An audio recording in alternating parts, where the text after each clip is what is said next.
The prince was desperate because he had no translator, until the maid who spoke 8 languages saved him. Before we begin this beautiful period romance story, tell me in the comments where you're listening from. I love knowing where you're joining me from. Madeline had learned to move like a shadow without becoming one. In the palace, shadows were safer than faces. A face could be remembered. A face could be blamed. A face could be dragged into conversations where it did not belong. Tonight, the grand reception was not for servants to admire. It was for servants to survive. She carried a silver tray through a corridor of silk and perfume, her eyes lowered, her steps measured. The chandeliers were bright, but the rules were brighter.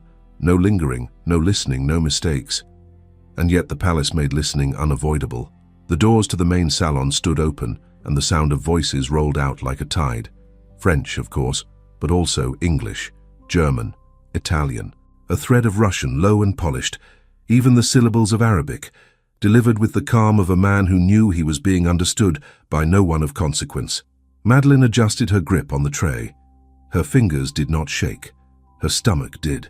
She had told herself her whole life that knowing was not the same as using. A maid could know 100 things and still remain safe, so long as she never proved she knew. But tonight, the air itself seemed intent on forcing her hand. Near the entrance to the salon, a footman hissed at her, "Move along." "I am moving," she murmured, and stepped past him with the obedience expected of her. Inside, the room was full. It always was, when the crown needed something. Madeline did not lift her eyes far enough to count faces, only shoes and hems and gloved hands reaching for crystal.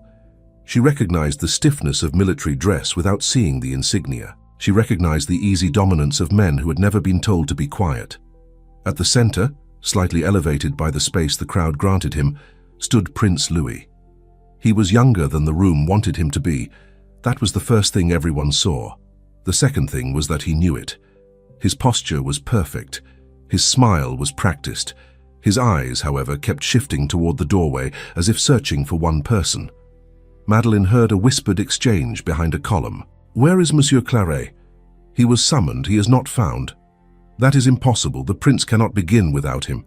Perhaps he is indisposed." "Indisposed?" A soft laugh. "That man is never indisposed when there is payment." Madeleine walked on, placing a glass into a waiting hand. Then another, and another. The servants were a quiet river along the edges of the room, never stopping, never speaking. But the center of the room started to tighten. A man with a thin mustache and a jewel at his cravat spoke in careful French. "Your Highness, we are honored by your presence. Shall we proceed to the matter that brings us together?" The prince's smile held. "Of course. I am at your service. France values—" He paused, and Madeline saw it, the smallest fracture. His gaze flicked toward the door again. Someone said too softly, "No, translator." Someone else replied, "He speaks French." He must answer in theirs. The prince lifted his chin. "Gentlemen, I propose we begin with our mutual commitments in a spirit of—" A voice cut in, pleasant and sharp, not French, English. "Our mutual commitments, Your Highness," the man said, as though offering kindness. "Yes, how fortunate. Then perhaps we may clarify the guarantees." Madeline knew that word. Guarantees. It sounded simple. It was never simple. The Englishman's tone was courteous, but his eyes were not. He was testing. He wanted to see whether the young prince would flinch. The prince answered in English. His accent was elegant. His vocabulary was dangerous. "We offer full assurance," he said, and then he reached for a word that did not belong in his mouth yet. "And we expect your obedience as agreed." Madeline froze in the middle of a step. Obedience. The Englishman's smile did not change, but the warmth behind it vanished. A few nearby diplomats, who understood English, tilted their heads. A French noblewoman fanned herself faster, sensing the shift without understanding the words. Madeline's pulse struck once, hard. He meant compliance, cooperation, adherence, not obedience. Obedience was what masters demanded of servants, not what one sovereign demanded of another. The Englishman leaned in a fraction, still smiling. "Obedience, Your Highness." The prince's jaw tightened. He had already spoken. The word was already in the room. To correct himself too quickly would show weakness. To insist would be insult. Madeline's tray felt suddenly heavy. Her throat went dry.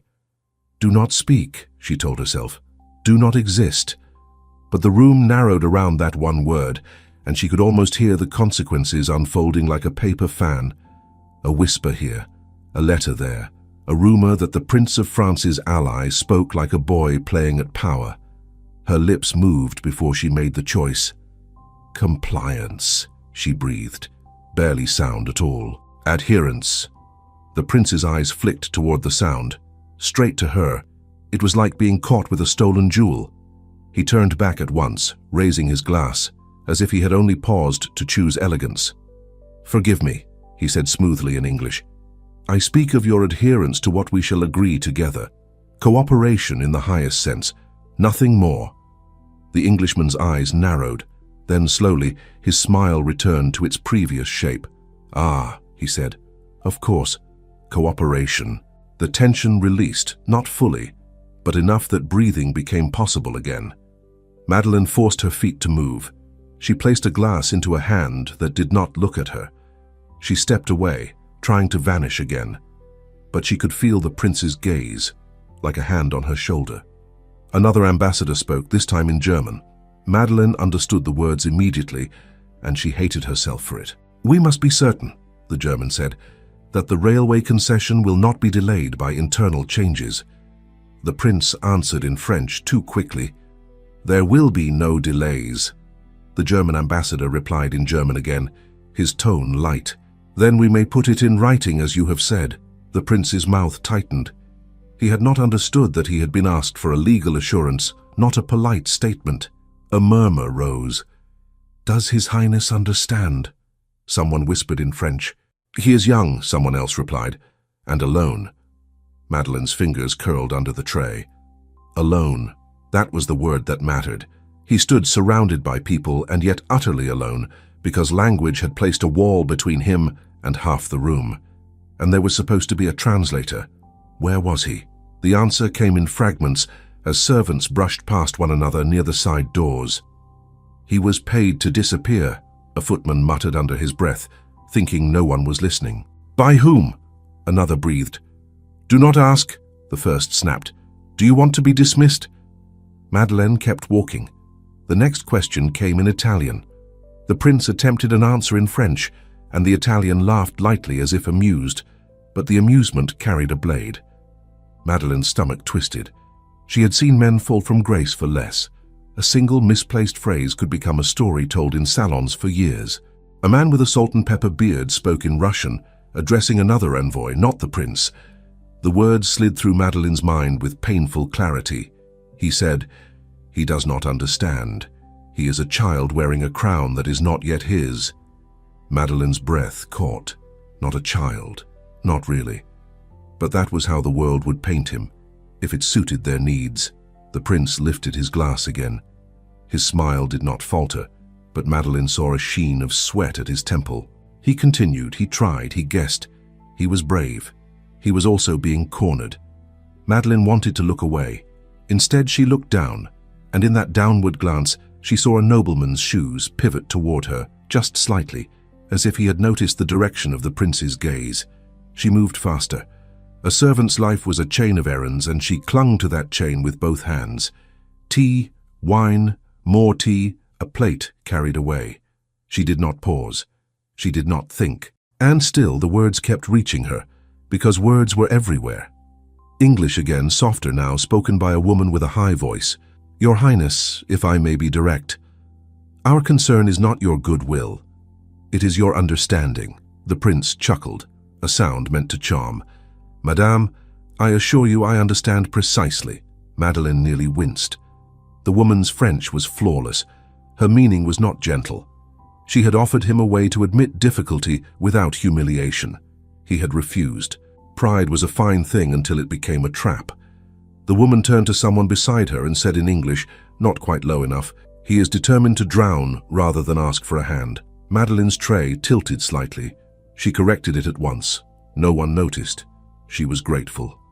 Across the room, a tall man in ceremonial dress stepped forward. His voice was French, formal.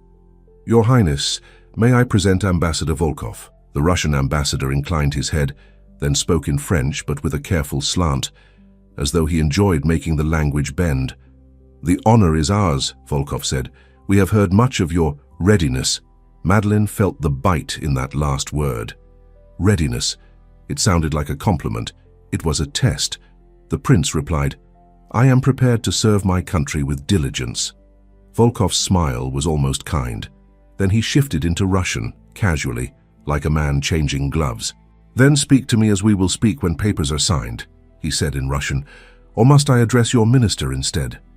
Madeleine's heart lurched. The room held its breath, though only a few understood what had been said. Those few watched the prince like hawks. Prince Louis stared for a fraction of a second too long. Then he responded in French, smoothly, as if he had not heard the shift at all. "Monsieur l'ambassadeur, we may speak in French for now. It is the language of diplomacy, is it not?" Volkov's eyes gleamed. For now, a single phrase. A promise of later. A warning wrapped in politeness. Madeleine felt a coldness settle in her chest. This was becoming dangerous, not in the way that drew blood, but in the way that stole reputations and toppled futures. A young lady in pale silk leaned toward her companion and whispered, "He is being toyed with." Her companion replied, "It is cruel, cruel." Madeleine swallowed. Cruelty at court rarely looked like cruelty. It looked like amusement, like concern, like etiquette. It looked like tonight. She moved to the sideboard to refill a decanter. Her hands were steady again. She focused on the simple act, the measurable act. Pour, straighten, step back. A voice beside her murmured, "You corrected him." Madeleine did not look. "Monsieur?" It was a man's voice, low and controlled. Not a servant's voice. She stiffened. "I saw your lips move," the voice continued. And then His Highness corrected himself. Madeleine kept her eyes on the decanter. "I do not know what you mean." A pause. Then the voice said, "Look at me." Madeleine's hands went still. She turned, very slowly, as one did when summoned by someone above one's station. Prince Louis stood a step away, close enough that if anyone noticed, they would notice too much. His expression was calm, but his eyes were urgent. "You," he said softly. "You spoke." Madeleine lowered her gaze. "Your Highness, I did not—" "You did." His tone was not accusing, it was pleading, disguised as command. "What word did you give me?" Madeleine's throat tightened. Around them, the reception continued, but in her mind it fell away. She heard only the blood in her ears. "Compliance," she whispered. "Compliance," he repeated, tasting it, "and you knew it at once." "Your Highness," she began, but she did not know what she was going to say. "Forgive me. It was not her place. I did not mean to. Meaning did not matter." He leaned in slightly, his voice lower still. "Where is Monsieur Claret?" "I do not know," she said, and it was true. He stared at her as if trying to decide whether truth could come from a servant's mouth. Then he asked the question that made her spine go rigid. "How many languages do you speak?" Madeleine's breath caught. Her eyes flicked up before she could stop them. His gaze was direct. There was no mockery in it, only pressure. "I speak French," she said carefully, "as any maid must." "That is not what I asked." "My mother." She stopped. She could not bring her mother into this. Mothers were fragile things. A name could be used against them, even after death. Prince Louis watched her struggle with a kind of impatience that was not unkind. "Will you deny it?" he asked. "Here in this room with ambassadors waiting to catch me in my own ignorance." Madeleine felt heat rise behind her eyes, anger and fear braided together. She wanted to say, "Then do not stand alone. Find your minister. Find a proper translator. Do not pull a maid into your embarrassment." Instead, she said, "Your Highness, if I answer you, you will not forget it." His mouth tightened. "I cannot afford to forget anything tonight." Madeleine's fingers pressed into her palm. "Some words are dangerous." "All words are dangerous," he replied. "That is why I need someone who understands them." He glanced past her shoulder toward the center of the room where Volkov stood speaking with a French official, smiling as if he had all the time in the world. Then Louis looked back at Madeleine. "Come with me," he said. Her body went cold. "Your Highness, I cannot leave my duties." "You will," he said very softly, "because I am commanding you." Command. The word struck like a bell.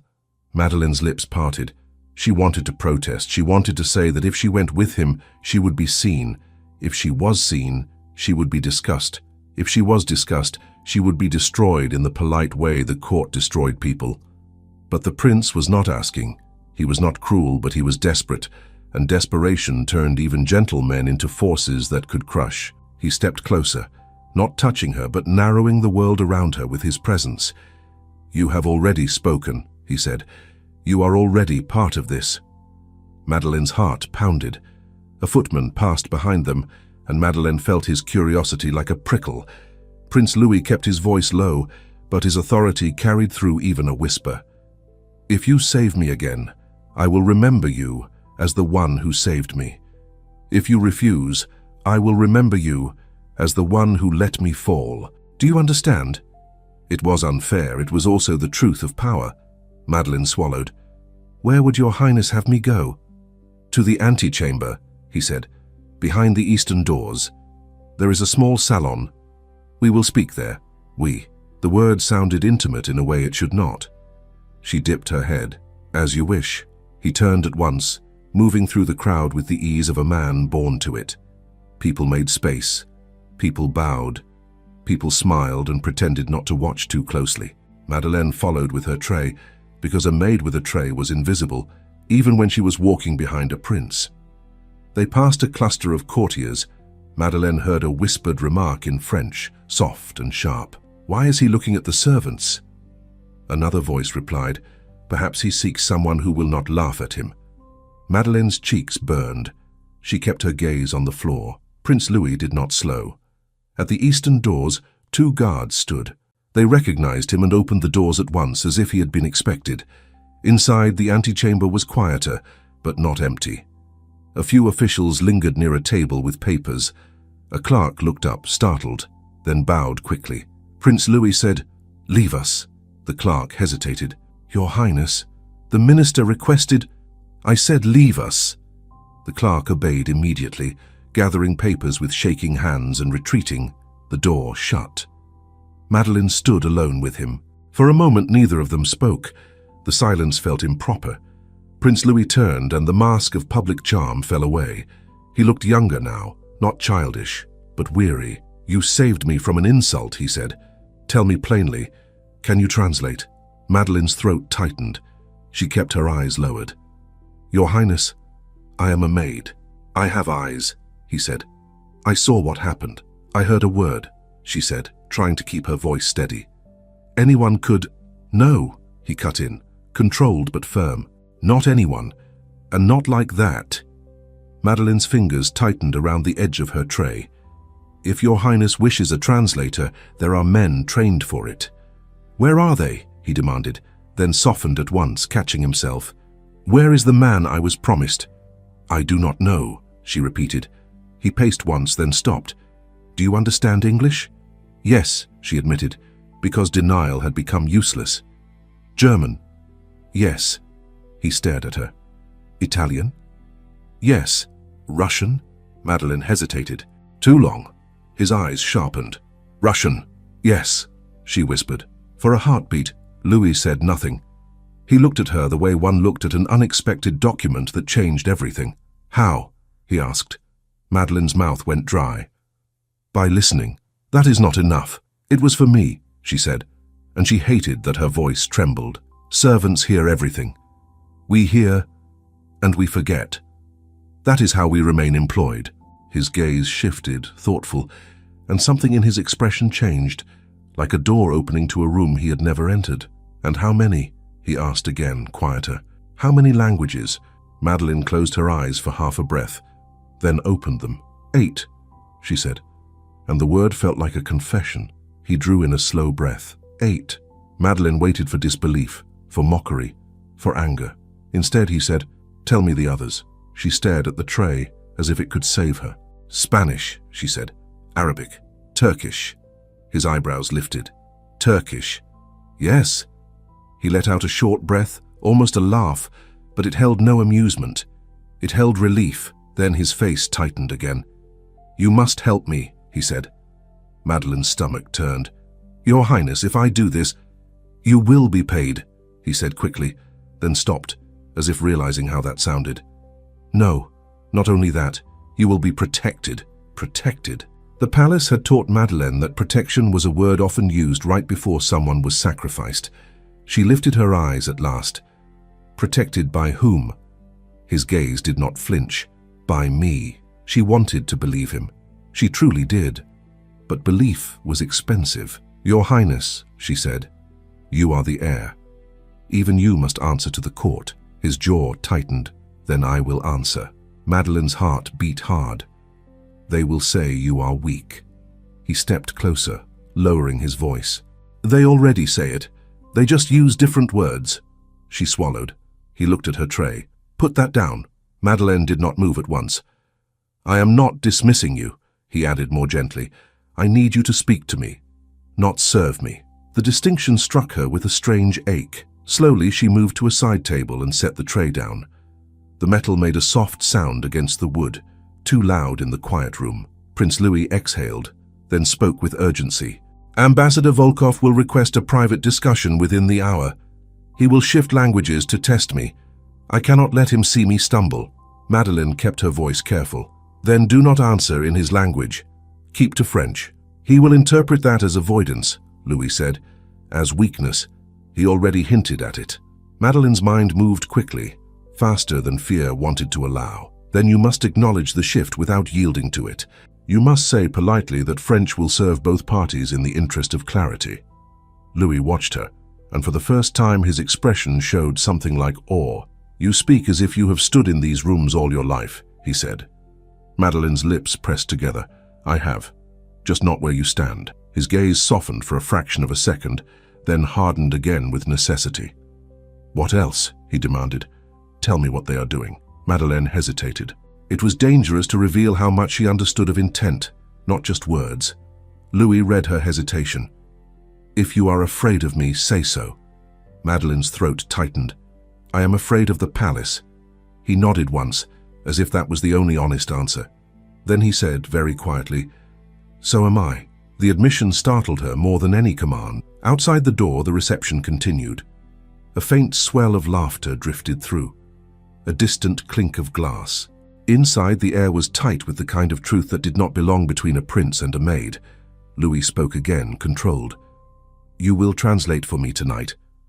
Madeleine forced herself to keep breathing. If I do, I will be seen. Yes, he said. And talked about. Yes. And harmed, she said, the word slipping out before she could soften it. His eyes held hers. Not if I prevent it. Can you? She asked, and heard the audacity in her own voice. He did not pretend. I do not know. But I will try. Try. Another dangerous word. But it was less dangerous than promises spoken for show. A knock sounded at the door. Prince Louis turned sharply. Who is it? A voice answered from the other side. Your Highness, Ambassador Volkov requests a brief exchange. Louis's shoulders tightened. Madeleine's pulse spiked. Louis looked at her. Now, he said, almost under his breath, now you must help me. Madeleine swallowed. Tell him to enter, and let me stand slightly behind you. Not too close. Louis blinked. Why? Because if I stand at your shoulder, they will say I am your equal, she said. If I stand too far, they will say you are ashamed. Slightly behind is acceptable. He stared for a heartbeat, then nodded. You know the dance. She did. Too well. Louis moved to the center of the small salon. He lifted his chin. Let him enter. The door opened. Ambassador Volkov stepped in with 2 attendants. He bowed with perfect form. Your Highness, he said in French. His gaze flicked to Madeleine behind Louis. It lingered. I hope I do not intrude. You do not, Louis replied. We are always pleased to speak with you. Volkov's eyes glittered. Always. Louis did not react. He only smiled, controlled. Volkov began in French smoothly. We admire your commitment to stability. It is the quality of true leadership.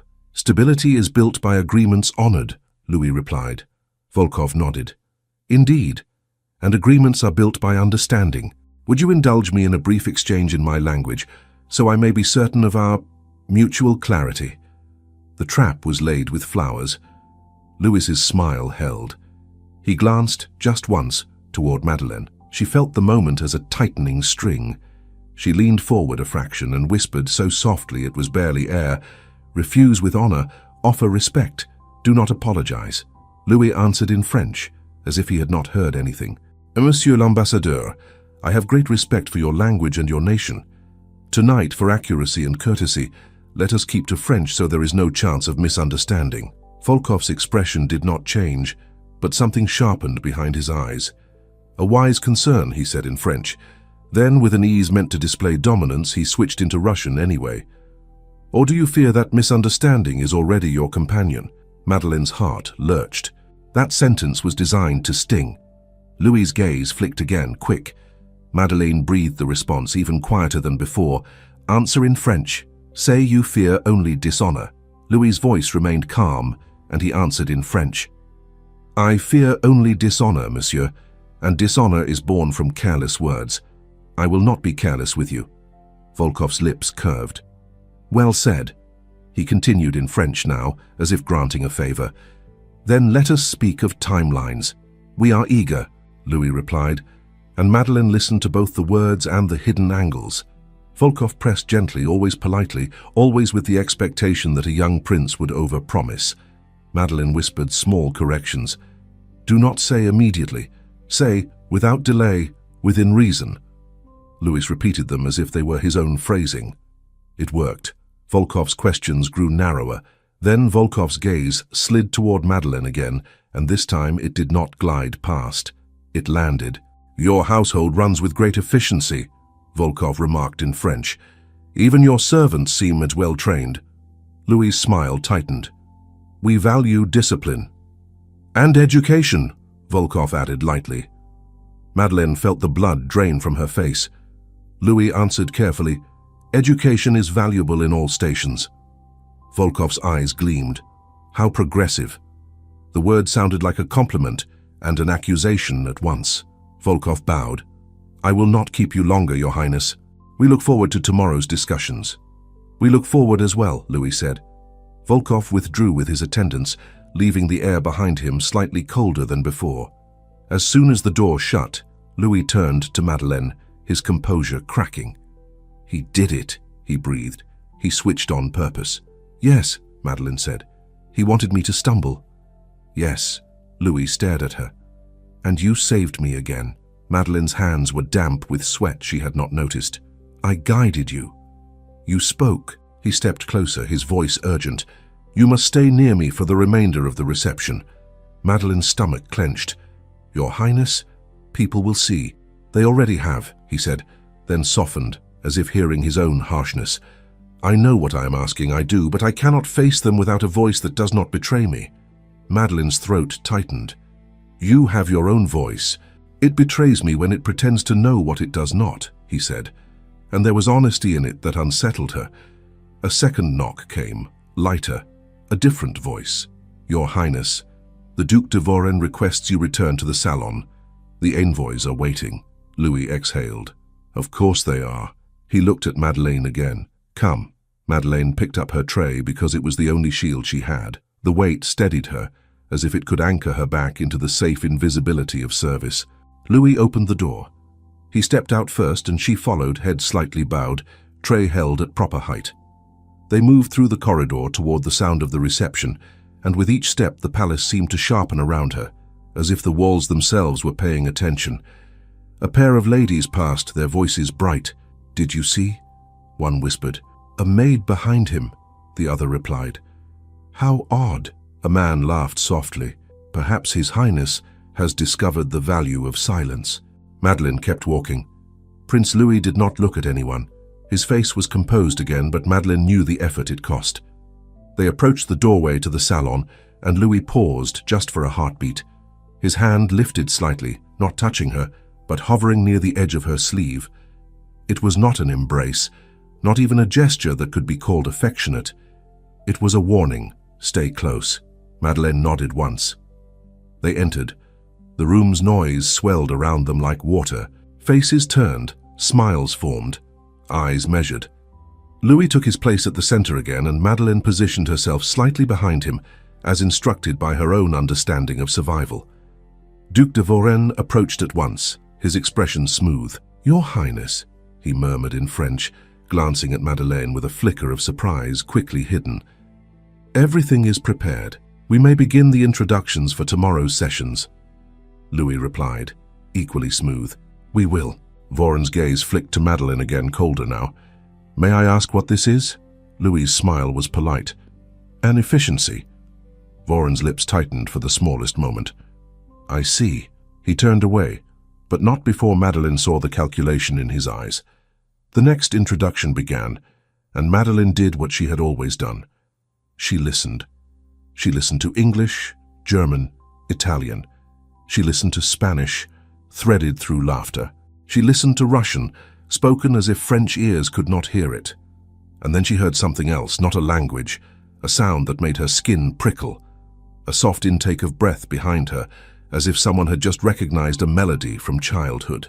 Madeleine kept her gaze lowered, but she felt the presence near the edge of the crowd, just beyond the reach of the candlelight. A voice, low and controlled, spoke in perfect Turkish, close enough that only someone meant to hear it would understand.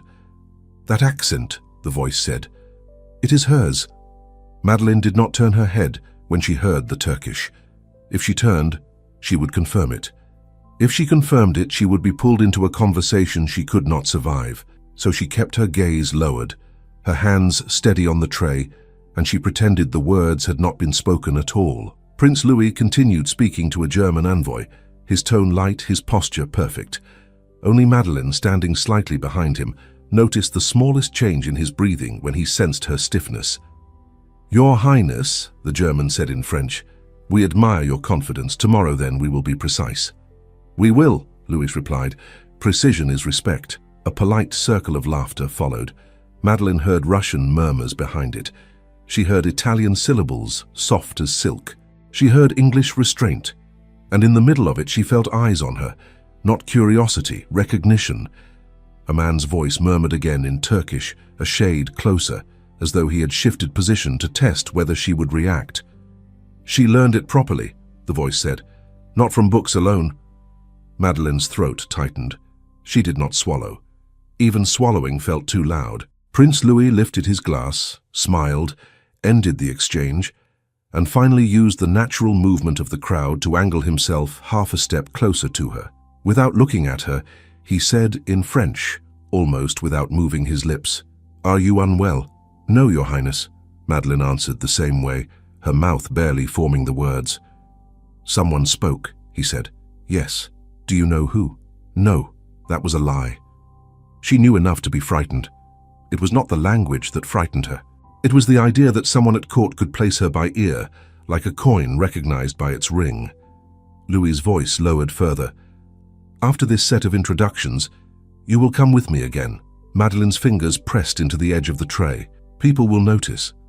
They already are, he replied. Let them. I will not lose tomorrow because I refuse to be seen learning. It sounded noble. It sounded almost kind. Madeleine did not trust it yet. The rest of the reception passed in careful steps. Louis did not ask her to whisper more than was necessary. When someone shifted languages, he kept to French with deliberate calm. When someone tried to corner him with a foreign phrase, he smiled as if he had all the time in the world, and answered in the language of diplomacy, not pride. But once, as they stood near a marble column, Ambassador Volkov glanced toward Madeleine again and said in French, Your Highness appears to have found a most attentive silence. Louis's smile did not move. I have found that attentive silence is often wiser than eager noise. Volkov's eyes narrowed slightly. Then he bowed, satisfied that he had drawn blood without leaving a mark. Madeleine held her tray like a shield. When the last guests began to drift into smaller circles, Louis moved toward the eastern doors again. Duc de Voran intercepted him, smooth as polished wood. Your Highness, a moment. Louis stopped. Of course. Voran's gaze flicked to Madeleine with a measured chill. We have prepared a meeting for tomorrow morning, a preliminary exchange. Your schedule is full. Louis's tone remained courteous. I am aware. Voran lowered his voice. Then you cannot afford distractions.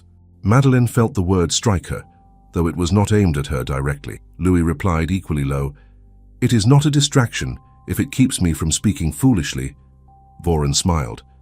There are trained men for that. Louis's smile sharpened. And yet tonight there were not. Voron's eyes did not blink. Temporary inconveniences occur. And temporary inconveniences, Louis said, can become permanent humiliations if they are convenient to the wrong person. A pause. Voron's expression remained polite, but something hard settled behind it. Of course, Your Highness, he murmured. We will remedy it. Louis turned slightly. Madeleine will attend the morning meeting. Madeleine's stomach dropped. Voron's brows lifted, just a touch. A maid. A voice, Louis corrected. Voron's smile did not reach his eyes. As you wish. His gaze slid away, but not before Madeleine felt it, like the brush of a cold glove across her cheek. Louis moved again, and Madeleine followed because she had no choice. In the corridor away from the crowd, Louis finally spoke normally. Tomorrow, they will press harder. Madeleine's voice came out quiet. They will press because they smelled weakness. He nodded once.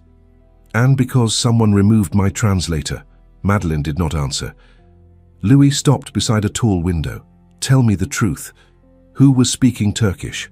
Madeleine's breath caught. I did not see, but you understood. Yes. He watched her face and she realized he was learning to read what people hid. It was a prince's skill, and it was arriving late. Were they threatening you? He asked. No, she said, then forced honesty. Not yet. Louis's jaw tightened. That is not comforting. It is reality, Madeleine replied. He held her gaze for a heartbeat longer than was proper. Then he looked away first, as if he realized the weight of looking at her like that. You will go back to your quarters, he said. Sleep if you can. In the morning, report to the small council room, not the grand salon. Madeleine hesitated.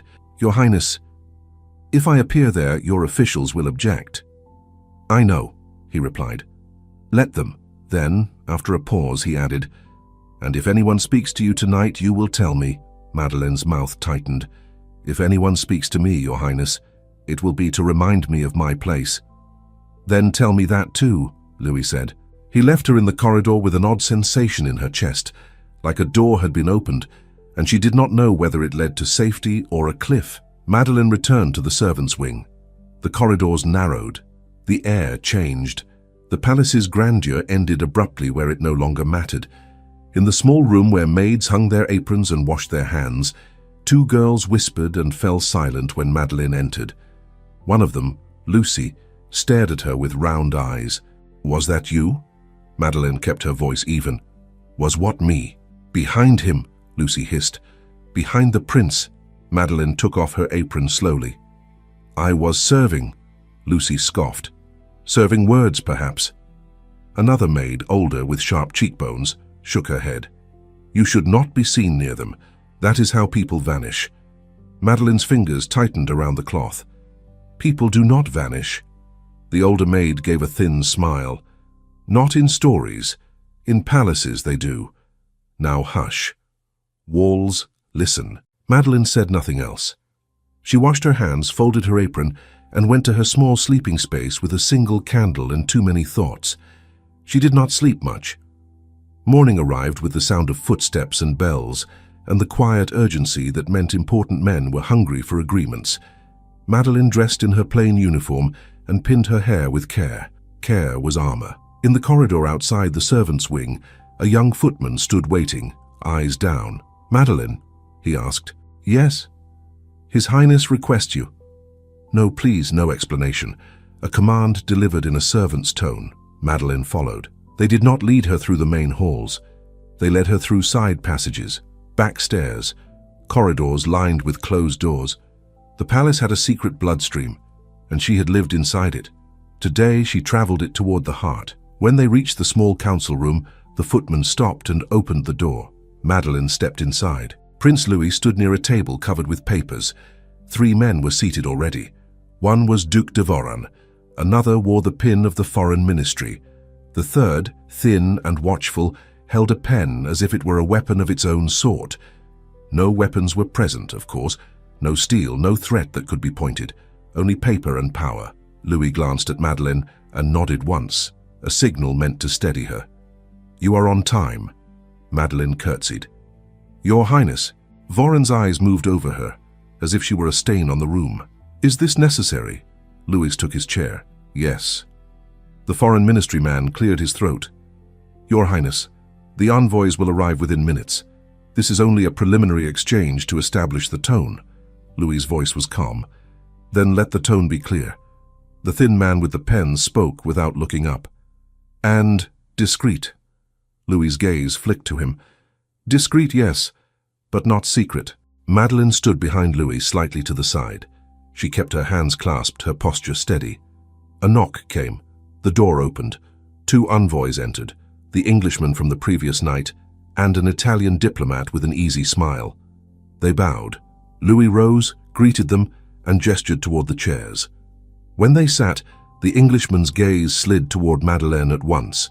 He said in English pleasantly, I see you have found assistance. Louis answered in English carefully, I have found clarity. Madeleine's pulse jumped. He was speaking English again. He should not be. But then Madeleine understood.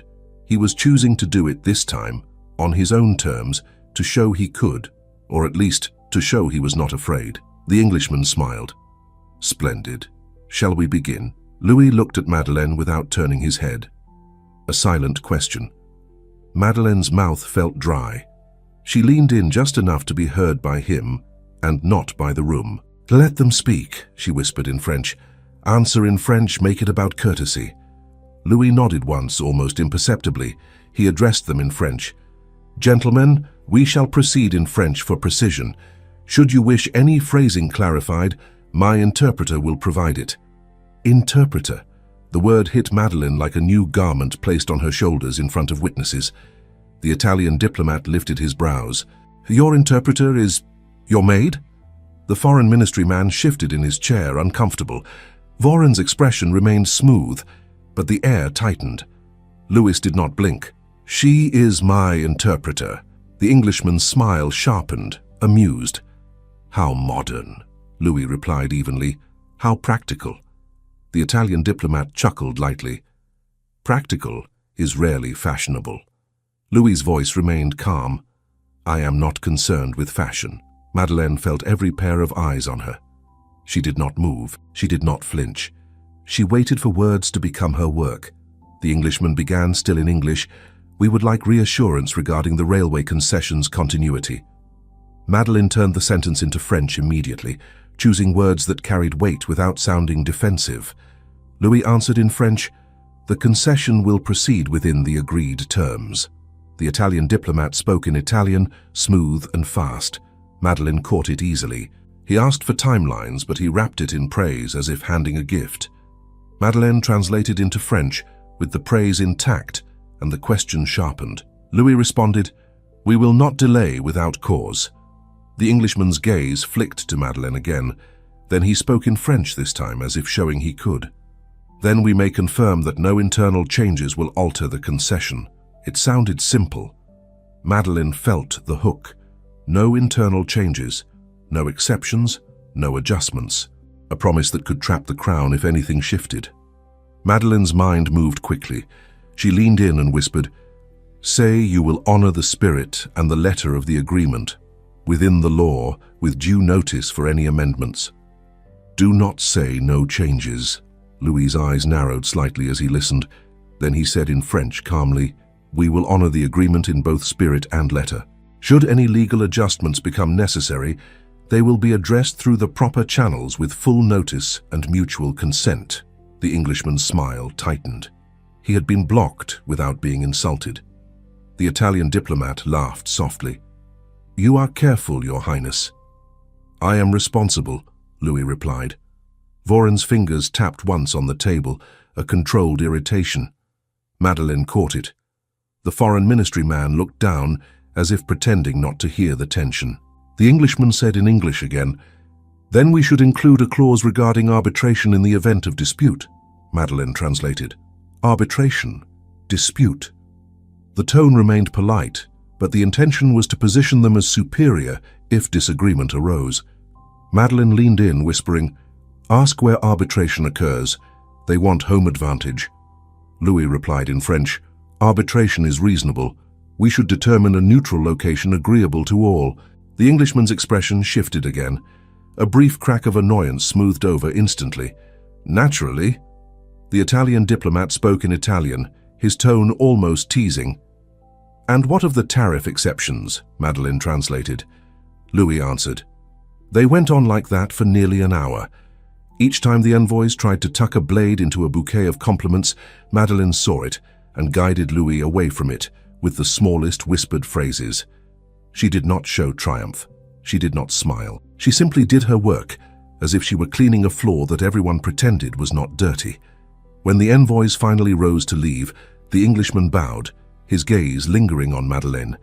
He said in French, "Your Highness has found an interesting resource." Louis replied, "I have found honesty." The Italian diplomat tilted his head toward Madeleine. "Signorina, you have a talent." Madeleine did not answer. She could not answer. Not in that room. Not like that. Louis said for her, "She serves the crown." The Italian diplomat smiled, as do we all in our ways. They left. When the door shut, the room exhaled. Then it tightened again. Voren leaned back in his chair, hands folded. "That was effective." Louis's tone was guarded. "Yes." The foreign ministry man cleared his throat. "Your Highness, we cannot deny the meeting went well." The thin clerk spoke at last, pen poised. "But the presence of a servant in negotiations will be remarked upon." Louis's eyes hardened. "Let it be remarked upon." Voren's voice remained smooth, almost gentle. "Your Highness, you are young. Youth is forgiven many things, but it is not forgiven the appearance of dependency." Louis's jaw clenched. "I am dependent on clarity, not on a person." Voren's gaze slid to Madeleine. "And yet, the person stands behind you." Madeleine kept her posture steady. She did not lower her head further. She refused to shrink more than she already had to.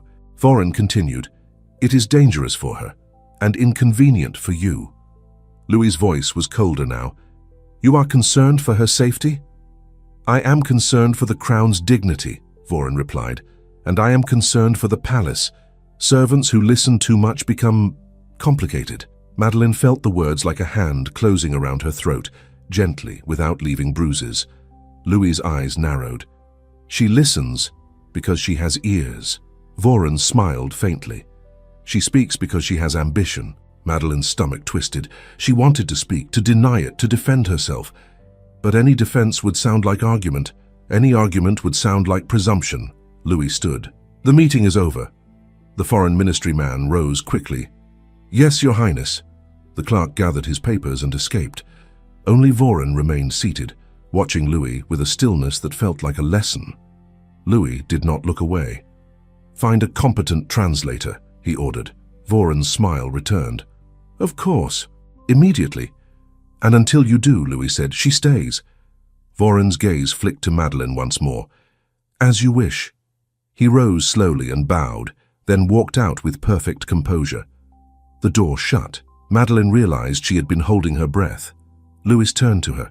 For a moment his expression softened. "You did well." Madeleine's voice came out rough. "I did what you asked." "You did more," he said. "You kept them from trapping me." Madeleine stared at the floor. "That is what words do, they trap." Louis hesitated, then said, "Look at me." She lifted her gaze reluctantly. His eyes were tired, but steady. "I heard what Voren said, about ambition." Madeleine swallowed. "He does not need truth to make a story." "No," Louis agreed, "but I do." Madeleine's hands tightened. "Your Highness, I do not want anything from you." "That is not believable," Louis said, not unkindly. "Everyone wants something." Madeleine felt heat rise in her chest. Not anger, not exactly. Something sharper. "I want to remain alive in my position," she said quietly. "I want to finish my duties without becoming a topic for noble mouths." Louis's gaze held hers. "And what if I offer you more than survival?" Madeleine's pulse jumped. "More is dangerous." Louis's mouth tightened as if he wanted to say something else, something softer, but he caught it. Instead, he nodded. "Then I offer you this. You will not be punished for helping me. I will see to it." Madeleine did not know how to respond. Promises from princes were like coins tossed into fountains. They made a sound. They made a wish. They did not guarantee anything. Louis added, "Go back to your duties, but stay near. I will call for you again before the next session." Madeleine curtsied. "Yes, Your Highness. As she left the small council room, she felt the corridors chill again. The palace did not care who did well. It cared who belonged. When she returned to the servants' wing, the looks began immediately. Lucy stared as if Madeleine had grown a second head. The older maid with sharp cheekbones muttered, "You have climbed too high." "I did not climb," Madeleine said. "I was pulled." "You still rose," the older maid replied. Madeleine went to her assigned tasks, because tasks were safer than words. She polished, she carried. She served luncheon in a smaller dining room where lesser officials ate quickly and spoke louder than they should. As she passed, she heard fragments. A maid in negotiations, an embarrassment, a scandal. She must be a spy. Madeleine kept her face blank. In the afternoon, Lady Eleanor appeared in the corridor outside a salon, surrounded by two friends. They were dressed for tea and judgment. Madeleine tried to pass without drawing attention. Lady Eleanor's voice stopped her like a silk cord. "You," she said sweetly. "Madeleine, is it?" Madeleine curtsied. "Yes, my lady." Lady Eleanor stepped closer, her smile delicate. "Tell me, do you always accompany His Highness now, or only when he cannot find proper company?" Madeleine kept her eyes lowered. "I go where I am ordered." Lady Eleanor chuckled. "Ordered? How noble, how convenient. One might almost think you have become indispensable." One of her friends sighed theatrically. "Indispensable maids. What will they invent next?" Madeleine said nothing. Lady Eleanor circled a fraction, just enough to inspect her like a vase. "You speak many languages, they say." Madeleine's chest tightened. "I speak as needed in my work." "Your work?" Lady Eleanor repeated, tasting the words. "How fascinating. In my household, my maids speak only when addressed. It keeps them from imagining themselves above their station." Madeleine forced her breath to remain even. "Yes, my lady." Lady Eleanor's smile sharpened. "And yet you imagine yourself useful to treaties." "I imagine nothing," Madeleine said quietly. Lady Eleanor leaned in slightly. "Be careful, little maid. Palaces do not forgive unusual creatures. They admire them briefly, like circus acts. Then they tire." Madeleine's hands curled under her apron. "Yes, my lady." Lady Eleanor straightened. "Run along, before someone mistakes you for a guest." Her friends laughed softly. Madeleine walked away, her cheeks burning, her throat tight. She did not cry. Tears were another kind of speech. Near the kitchen entrance, the housekeeper, Madame Fournier, grabbed Madeleine's arm with brisk fingers. "Come," Madame Fournier hissed. "Now." Madeleine's stomach sank. "Madame." "No questions," Madame Fournier snapped. "Do you want me to look foolish? Come." She pulled Madeleine into a small storage room, shut the door, and turned with a face stern enough to crack stone. "What have you done?" Madame Fournier demanded. Madeleine's voice was steady by effort alone. "Nothing, madame. Do not lie to me," Madame Fournier said. "I know when the upper floors are disturbed. I know when the minister's men begin to sniff around my servants." Madeleine's heart pounded. They were going to ask questions anyway. Madame Fournier narrowed her eyes. "There is talk." Madeleine swallowed. "There is always talk." Madame Fournier's gaze dropped to Madeleine's apron. "What do you carry?" Madeleine's fingers tightened automatically. "Nothing that matters." Madame Fournier's mouth pressed into a thin line. "Show me." Madeleine's pulse spiked. "Madame, it is only—" "Show me," Madame Fournier repeated, and this time there was fear beneath the authority. "If they find it first, they will say I hid it." Madeleine hesitated, then reached into the inner pocket and pulled out the small, worn phrase book she kept wrapped in cloth. Madame Fournier stared as if Madeleine had produced a jewel. "You foolish girl," she whispered. "You kept this in the palace?" Madeleine's throat tightened. "I kept it on me. It is mine. It is evidence," Madame Fournier snapped. "Evidence that you were not raised as you claim. Evidence that you have been listening." Madeleine's fingers clenched around the book. "I have always listened." Madame Fournier took a breath, then held out her hand. "Give it to me." Madeleine's eyes widened. "No." Madame Fournier's expression softened a fraction. "Madeleine, I am not your enemy, but you are walking into danger with your pockets full of proof." Madeleine's voice shook. "If I give it away, I have nothing." Madame Fournier's eyes narrowed. "You have your position." "My position is a door that can be closed," Madeleine replied. Madame Fournier looked at her for a long moment, then sighed sharply. "Hide it better. If it is found, I will not be able to shield you." Madeleine swallowed. "Thank you, madame." Madame Fournier waved her away, irritated and worried at once. "Go and keep your head down. Whatever the prince promised you, remember this palace eats promises for breakfast." Madeleine slipped the phrasebook back into her pocket, deeper this time, closer to her skin. She left the storage room with her heart thundering. She spent the next hours working, trying to become invisible again. But invisibility, once broken, was not easily repaired. When she carried a tray through a passage near the ministerial offices, two men in dark coats turned their heads.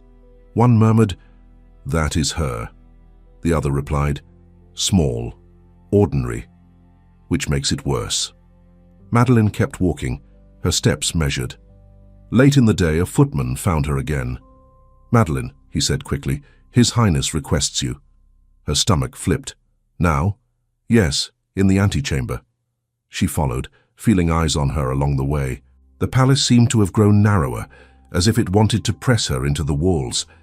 When she entered the antechamber, Louis stood alone this time, hands on the back of a chair. He turned when she came in, relief crossing his face before he masked it. "You are here," he said. "I was summoned," Madeleine replied.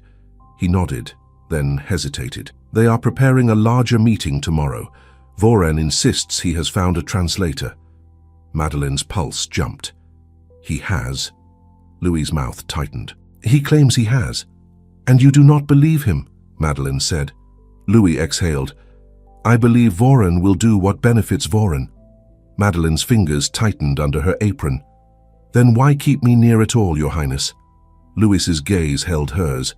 "Because I trust what you did, and because I do not trust what they will do to you if they decide you are a problem." Madeleine's throat tightened. "They already have decided." Louis's jaw clenched. "What happened today?" Madeleine hesitated. She could still hear Lady Eleanor's laughter. She could still feel Madame Fournier's panic. "It is nothing," she said. Louis's eyes narrowed. "It is not nothing." Madeleine's voice came out quiet, bitter despite her efforts. "Your Highness, I was reminded that a maid who speaks becomes a spectacle, and spectacles are not protected. They are displayed." Louis's expression tightened with something that looked like anger, not at her. "Who?" he asked. Madeleine swallowed. "It does not matter." "It matters to me," Louis said, and the words landed strangely, too intimate for their stations. Madeleine looked away first. "Lady Eleanor." Louis's mouth tightened. "Of course." He paced once, then stopped. "And Voren?" Madeleine hesitated. "His men were near the servants' wing." Louis's eyes sharpened. "Searching." Madeleine's pulse jumped. "Not openly." Louis's jaw clenched. "They will." Madeleine forced herself to meet his gaze again. "Your Highness, I cannot win against them." Louis's voice lowered. "Then you will not stand alone." A silence fell between them, heavy with the things neither of them could say without making them dangerous. Then Louis spoke, controlled again. "Tomorrow, you will come early. Before anyone arrives, we will go over the key points. You will tell me what phrases to avoid." Madeleine nodded slowly. "Yes, Your Highness." Louis hesitated, then said, "And tonight, you will keep your door locked." Madeleine's breath caught. "Why would I?" "Because," Louis said, and his voice hardened with an authority that sounded like fear wearing a crown. "Someone in the reception spoke Turkish about you as if they knew you." Madeleine went cold. "You heard?" she whispered. Louis nodded once. "I did not understand the words, but I understood the attention." "You stiffened." Madeleine's throat tightened. "I did not see who it was." Louis stepped closer, lowering his voice. "If you remember anything, tell me, even if it seems small." Madeleine swallowed. "Yes." He held her gaze for a moment, then stepped back, as if reminding himself of distance. "You may go," he said. Madeleine curtsied and left, her heart pounding harder than it had in the morning. Back in the servants' wing, the day's heat had cooled into a brittle quiet. The other maids spoke less when Madeleine entered. Some looked away. Some looked at her as if she were contagious. Madeleine went to the scullery to help with the evening cleaning. The work was loud enough to drown whispers, and she needed that. She scrubbed until her hands ached, then dried trays, then stacked plates. She kept her head down. She tried to be only hands, but even hands could be watched. At one point, Lucy slid close and whispered, "There are men asking about you." Madeline kept wiping a tray. "What men?" Lucy's eyes darted. "Not servants, men with papers." Madeline's stomach turned. "Go away, Lucy." Lucy hesitated. "Are you in trouble?" Madeline's voice stayed flat. "Everyone is in trouble." "Go." Lucy retreated, frightened. Madeline lifted a stack of polished silver and carried it toward the pantry. The corridor there was dimmer, quieter, a place where footsteps echoed. Halfway down, she heard her name spoken behind her, soft as dust. "Madeleine." She did not stop. She kept walking. The voice did not follow. Instead, something brushed her tray as she passed a narrow table used for deliveries. A folded piece of paper slid onto the silver with practiced ease, like a card slipped into a sleeve. Madeline's breath caught. Her hands tightened to keep the tray from shaking. She reached the pantry door, pushed it open with her shoulder, and stepped inside. Only then did she look down. The paper was folded neatly. Her name was written on the outside in careful script, not in French, in Russian. And it read, "Madeleine." Madeleine stared at the Russian letters until they blurred. The pantry smelled of soap and starch. The silver on her tray gleamed with a calm that felt insulting. Everything around her looked ordinary, and her name, written in Russian, made it all feel false. She set the tray down with care, as if noise could summon someone. Her fingers trembled as she unfolded the paper. The handwriting was elegant, unhurried, certain. "You do not belong where they have placed you. You never did." Madeline's throat tightened. She read it again, slower, as if she could change the meaning by refusing to believe it. Below the first line, another sentence waited. "If you wish to remain safe, stop lending your voice to the prince. Your gift has already been noticed." Madeline's breath caught. Gift, not skill, not labor. Gift, as if it were something stolen or unnatural. She read on. "Tonight, you were recognized by your Turkish. Tomorrow you will be tested with something you are meant to fail." And then a final line, almost polite, "Burn this." Madeline's fingers closed hard around the paper. Her first instinct was to crumple it, to tear it, to throw it into the sink and drown it like a spider. But paper did not drown easily, and fear did not vanish with water. She looked toward the pantry door. Silence. No footsteps. No voices. She pressed the note to her palm, as if she could crush the ink into dust. Who would write to her in Russian? Who would dare? Someone inside the palace. Someone who knew her name, not just her face. Someone who knew which language would strike deepest. She whispered, barely sound, "I have no one." And yet someone had found her anyway. A memory rose without permission. A man's voice speaking Russian in a corridor years ago, when she had been carrying linens and thought she was invisible.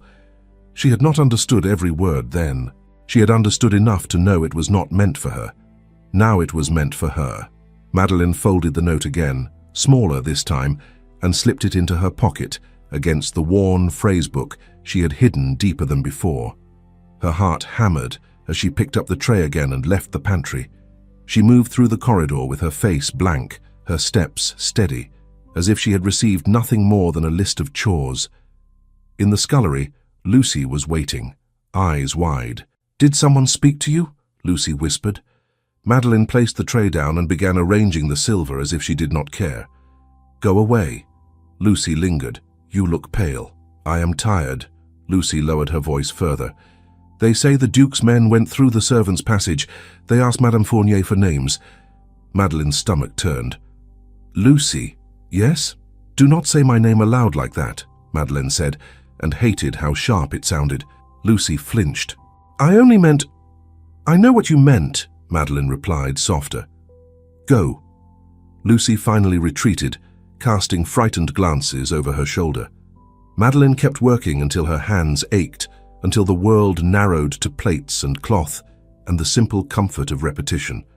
But the note burned against her skin like a coal. When the kitchen quieted and the other maids drifted away, Madeline slipped toward the small hearth used for heating water. A pot simmered, barely steaming. No one watched. She pulled the Russian note from her pocket. Burn this. Her fingers hesitated. If she burned it, she lost proof. If she kept it, she carried danger. Her eyes stung. She blinked hard and forced herself to decide. She held the paper over the hearth's flame. The edge curled, then blackened. She watched her name disappear first. Madeleine swallowed as the words turned to ash. When the last corner crumbled, she rubbed the soot into her palm, then washed her hands until the water ran cold and her skin felt raw.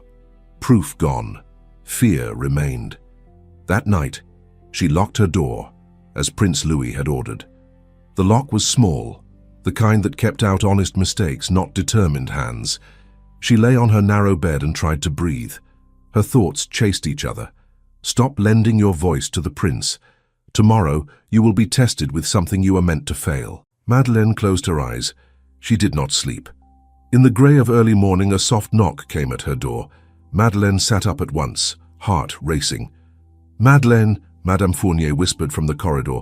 "Get up, quickly." Madeleine opened the door a crack. Madame Fournier's face looked pinched, angry and worried at once. "What is it?" Madeleine asked. "His Highness's men are in the servants' wing," Madame Fournier hissed. "Not to take you. Not yet. To watch." Madeleine's stomach dropped. "Watch for what?" Madame Fournier's eyes narrowed. "For mistakes, for panic, for anything that gives them a reason." Madeleine's mouth went dry. "Who is they?" Madame Fournier's lips tightened. "Do not make me speak names. You know whose men move like that." "Voren." Madame Fournier seized Madeleine's wrist. "Listen. Keep your voice gentle today. Keep your mouth closed unless His Highness directly commands it. And if anyone asks you anything about your past, you heard me? You know nothing." Madeleine nodded, throat tight. Madame Fournier released her with a sharp sigh. "Go, and keep your hands steady." Madeleine dressed quickly, pinned her hair, smoothed her uniform. She looked like every other maid again, but she no longer felt like one. A footman met her at the end of the corridor. "His Highness requests you," he said. Madeleine followed, forcing herself not to glance toward the shadows. She felt eyes anyway. They led her to a larger room today, not the small council room. This chamber had a long table, more chairs, heavier curtains, the kind of room where decisions became paper. As Madeleine entered, she saw Prince Louis standing with 2 French officials and Duc de Voran. Louis looked up at once. Relief crossed his face, then steadied into composure. "You are here," he said. "Yes, Your Highness." Voran's gaze slid over her with calm disdain. "Of course she is." Louis ignored him. "Stand where you did yesterday." Madeleine moved slightly behind Louis, her hands clasped, her posture careful. One of the officials, Monsieur Delacroix from the Foreign Ministry, cleared his throat. "Your Highness, today's session concerns the draft language. There will be written clauses presented in multiple tongues." Louis nodded. "Then we will be even more careful." Voran smiled faintly. "Indeed. Careful." Madeleine felt the word land like a warning. A knock came. The door opened, and more men entered. The Englishman, the Italian diplomat, and a German envoy with a face like carved stone. Behind them, a secretary carried folders. They bowed, took seats. The Englishman's gaze flicked to Madeleine with a slight lift of his brows. "Your Highness," he said in French, "I see your interpreter attends again." "She does," Louis replied. The German envoy said in German, voice clipped, "Let us begin. We have schedules." Madeleine translated smoothly into French. Louis answered in French, "We will respect your time by respecting our words." The Italian diplomat smiled. A charming principle. A secretary placed documents on the table. Thick paper, neat columns, French on one side, other languages on the other. Madeleine's eyes moved over the lines as they were distributed. She told herself not to search for traps, but traps were what she had learned to see. Delacroix said, "Clause 1. The concession is granted for the agreed term." The Englishman added in French, "with renewal conditions specified." The German envoy murmured something in German about enforcement. Madeleine translated. Louis listened, nodded, responded. They moved clause by clause. The pace was measured, the tone polite. Too polite. Madeleine felt it like a strange calm before a storm that was not weather. Then she saw the phrase, It sat in the middle of a paragraph, dressed in ordinary language, almost boring. In French it read, sous réserve d'une interprétation raisonnable, under the reservation of a reasonable interpretation. Reasonable. Madeleine's stomach tightened, because in the parallel column, the English version offered the phrase, subject to reasonable interpretation by the granting authority. By the granting authority. That was different. Dangerous. It gave one side the right to decide what was reasonable, and that right could become a leash. Madeleine's fingers curled under her sleeve. Delacroix began reading aloud. Clause 7 addresses the handling of disputes and interpretive questions. The Englishman smiled mildly. A necessary clause. The German envoy said in German, interpretation will be decisive. Madeleine translated, then felt the room's eyes settle on her, as if they all expected her to carry this part. Delacroix looked to Louis. Your Highness? Louis nodded. Proceed, Delacroix continued. In the event of ambiguity, the parties agree to... He paused and looked at Madeleine, as if passing her the burden. Madeleine leaned forward slightly, speaking in a low voice meant for Louis. Your Highness, the English column adds, by the granting authority. That shifts power. Louis's eyes sharpened. He did not speak at once. Voren's gaze flicked to Madeleine, then to the paper. Is there an issue? Louis replied calmly. Madeleine believes there may be a discrepancy. The Englishman's smile held. A discrepancy? Madeleine's mouth went dry. She had not been addressed directly, but the room's attention pressed on her. Delacroix frowned at the page. The French seems standard. Madeleine's heart pounded. Standard. That word again. She forced her voice steady, speaking to Louis, not to the envoys. The French is vague enough to be harmless. The English makes it specific. It makes your office the judge of reason, or theirs, depending on who is called the granting authority. The Italian diplomat leaned in, curious. This is fascinating. The German envoy's eyes narrowed. Is the maid correcting the document? Voren's tone remained pleasant. She is enthusiastic. Madeleine felt heat rise in her cheeks. Louis's voice sharpened slightly. She is precise. The Englishman spread his hands. If there is confusion, we can clarify. Madeleine knew that was the moment. Clarify meant bargain. Bargain meant pressure. She glanced down again, scanning the French. The clause could be rephrased, it could be made mutual. It could be neutral. If they allowed it. Louis leaned slightly toward her. What do you advise? Madeleine swallowed. Change it to say interpretation must be agreed by both parties, and if not, referred to neutral arbitration. The Englishman's smile tightened. Neutral arbitration again. You are quite fond of it, Your Highness. Louis held his composure. Fond of fairness. The German envoy spoke in German, impatient. Stop debating, use the standard wording, it exists for a reason. Madeleine translated. Delacroix hesitated. The standard wording would indeed be acceptable. Madeleine felt a cold drop in her chest. Acceptable to whom? Voren leaned forward, fingers steepled. Your Highness, we cannot rewrite every familiar phrase because a servant feels uneasy. Madeleine's breath caught. Louis's jaw tightened. She is not merely a servant in this room. Voren's eyes glinted. In this room, Your Highness, she is whatever you declare. In the world outside, she is a maid who will be blamed if anything goes wrong. Madeleine went still. That was the truth hidden in civility. The Englishman watched with polite interest, as if enjoying the palace's internal struggle. Louis looked at the clause again. His gaze flicked to Delacroix. Monsieur Delacroix, is this phrasing truly standard in both columns? Delacroix hesitated. It is common, Your Highness. Common, not identical. The German envoy tapped the table once. We are not here for theatre. The Italian diplomat chuckled softly. Everything is theatre. Madeleine's hands tightened. She wanted to insist. She wanted to say, this is the test. Tomorrow, you will be tested with something you are meant to fail. She had burned the note, but the warning had remained. Louis held her gaze for a heartbeat.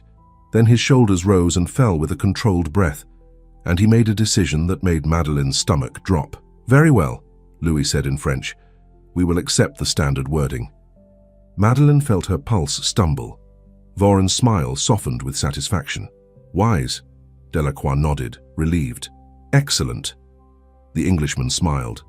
Splendid. Madeleine's throat tightened so hard it hurt. She leaned in, whispering urgently, Your Highness. Louis did not look at her. He did not answer. He had chosen obedience to the room over her warning, and she understood why.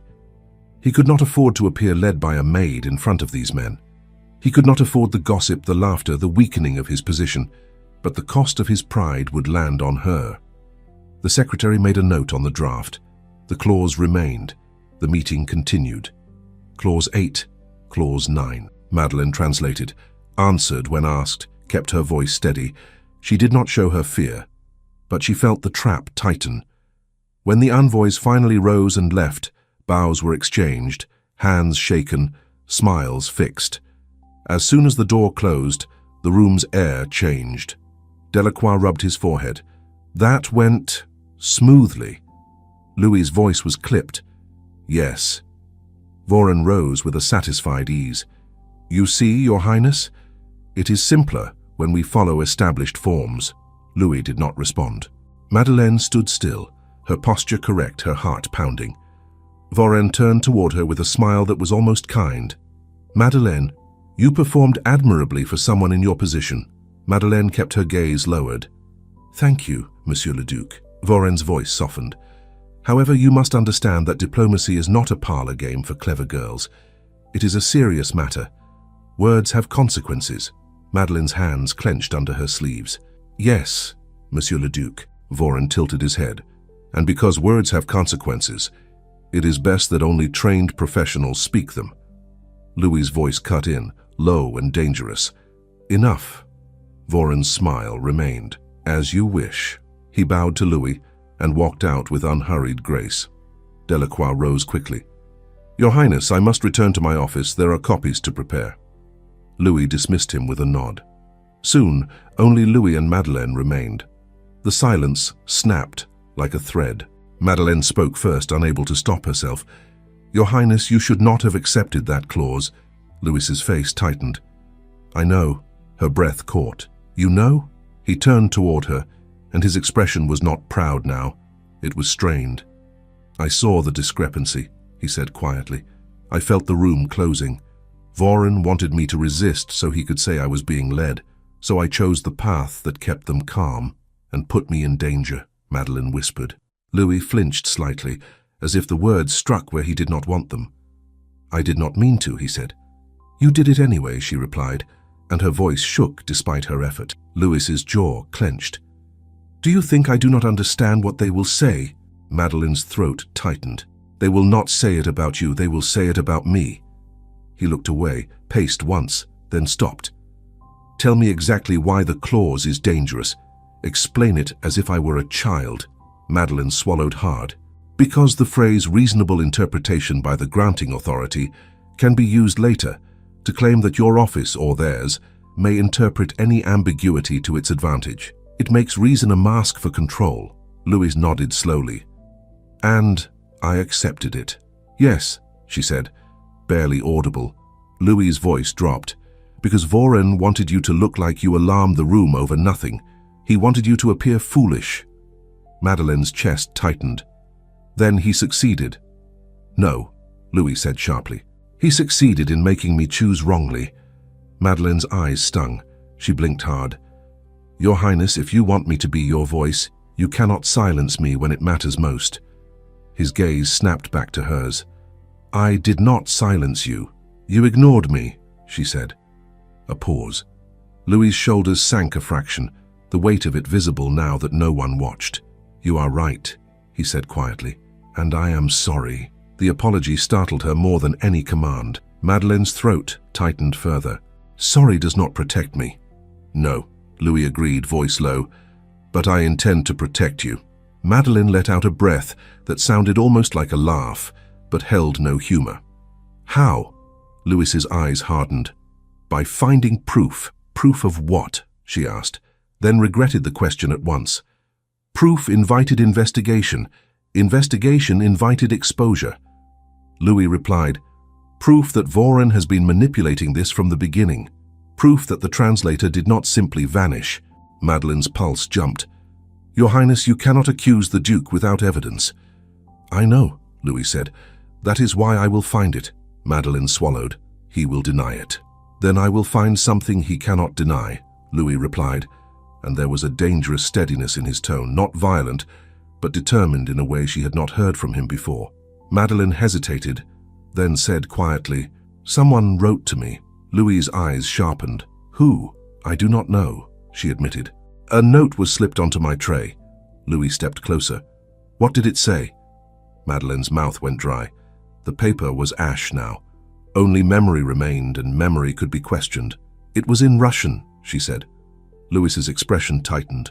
Russian, yes. What did it say? He asked again. Madeleine hesitated. It warned me to stop helping you. Louis's jaw clenched. Because you were recognized. Madeleine's breath caught. How did you... I saw the attention, he said. I told you.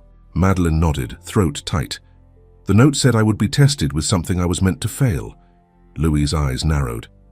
And then this clause appears. Madeleine swallowed. Yes. Louis went still, as if a pattern had finally aligned in his mind. Did you keep the note? He asked. Madeleine's stomach dropped. No. His gaze sharpened. Why not? Because it had my name, she whispered. In Russian. If it was found, I could have used it, Louis said, frustration rising.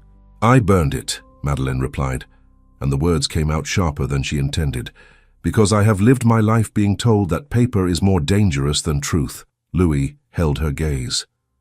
The frustration softened, replaced by something like understanding. You did what you thought you had to, he said quietly.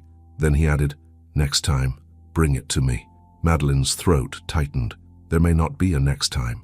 There will be, Louis said, and the certainty in his voice made her heart ache in a way she did not want to name.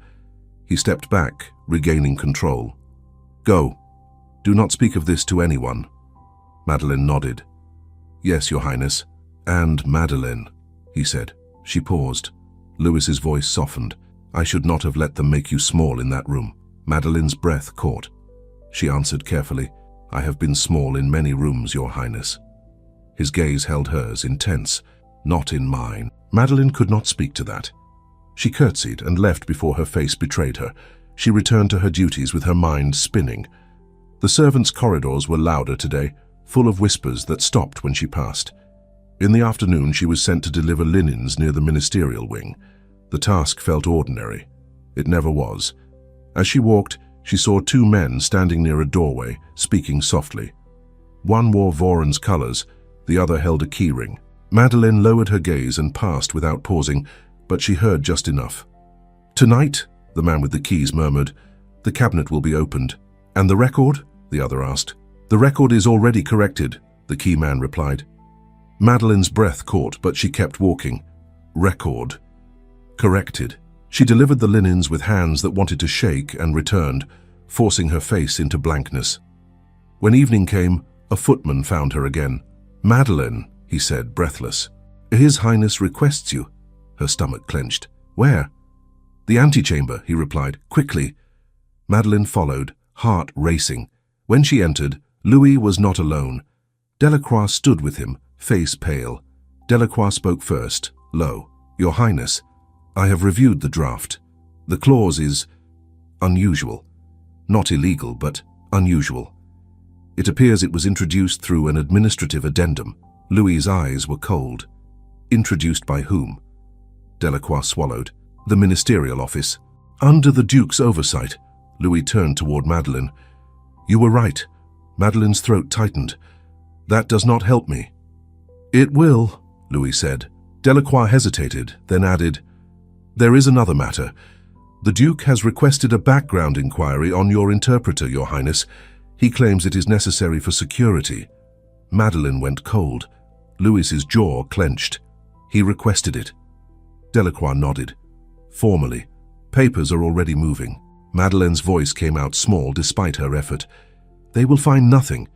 Delacroix's expression flickered with pity. They will find whatever they decide to call something. Louis's eyes hardened further. Enough. Leave us. Delacroix bowed quickly and left. The door shut. Madeleine stood very still. Your Highness, I told you. Louis stepped closer. You did. And I did not listen soon enough. Madeleine swallowed. What will you do? Louis's voice was low and controlled. Voren keeps his records in the ministerial cabinet.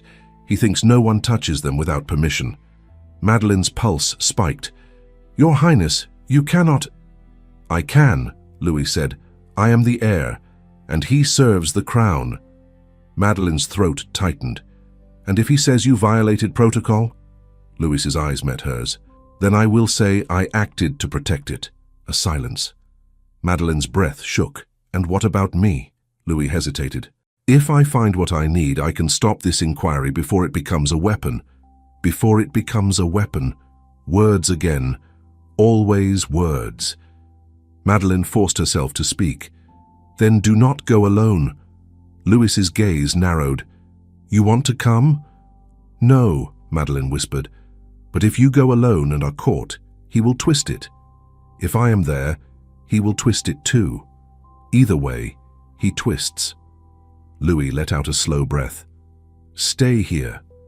If anyone asks, you never left. Madeleine's eyes widened. Your Highness, I am not asking you to lie for me, Louis said, and his voice softened. I am asking you to stay safe. Madeleine's throat tightened. Safe. The palace did not know the meaning of that word. Louis turned toward the door, then paused, as if something occurred to him. He looked back at her. Madeleine, if I find something, and it changes what you thought you knew about yourself, Madeleine's stomach clenched. Do not say such things. Louis's gaze held hers. Do you know where you were born? Madeleine froze. Why? Answer me, he said gently. Madeleine swallowed. I was told a village near Lyon. Told, Louis repeated quietly. Madeleine's hands trembled. She clasped them tighter. It is all I have. Louis nodded once. Then I will not take it from you without reason. He left. Madeleine stood alone in the antechamber, heart pounding, listening to the faint sounds beyond the door. She imagined Louis moving through corridors, using his title like a key. She imagined Voren's smooth smile turning sharp if he discovered what Louis was doing. Minutes passed, like hours. Madeleine paced once, then forced herself to stop. Pacing was noise. Noise drew attention. A servant passed in the corridor outside. Another. Voices murmured. Madeleine pressed her fingers to her palm and tried to breathe. Then at last, the door opened again. Louis stepped inside quickly and shut it behind him. His face was controlled, but his eyes were lit with a shock he could not hide. Your Highness, Madeleine whispered. Did you find... Louis crossed to her in 2 strides, lowered his voice. I found a ledger. Madeleine's stomach tightened. A ledger? Yes, he said. Personnel records, household assignments, notes. Madeleine's throat went dry. And? Louis swallowed, as if the words tasted wrong. And your name is in it? Madeleine went cold. Of course my name is in it, I work here.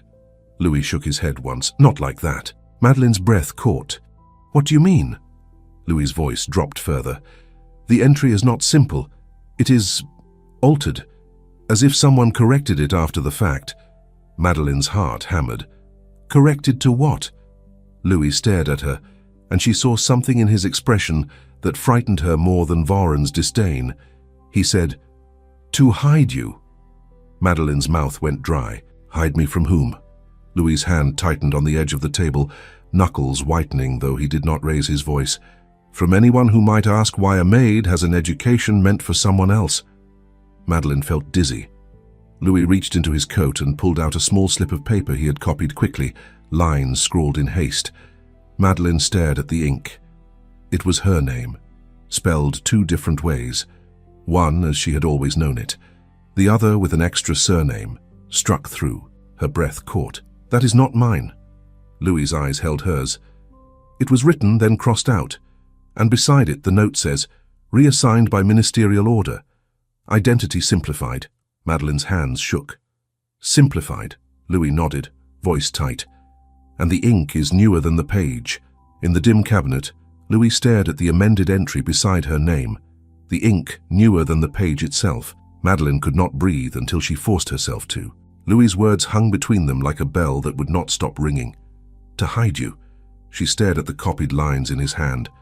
The crossed-out surname looked like a wound on the page. That is not my name. she whispered. Louis did not argue. He only said, "It was written as if it once was." Madeleine's fingers rose, then stopped, as if touching the ink might make it true. Someone could have made a mistake. Louis's gaze stayed steady. Not with two spellings, not with a note that says identity simplified. Madeleine swallowed hard. Simplified for what purpose? Louis exhaled. To make you easier to place, easier to control. Madeleine's voice came out thin. I was placed in the servants' wing because I had nowhere else.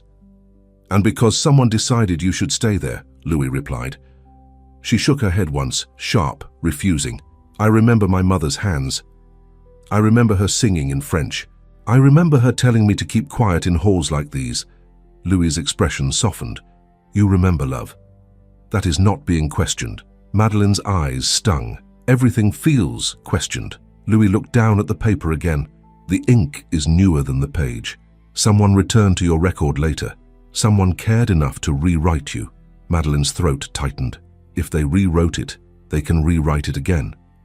They can make me anything. Louis's jaw clenched.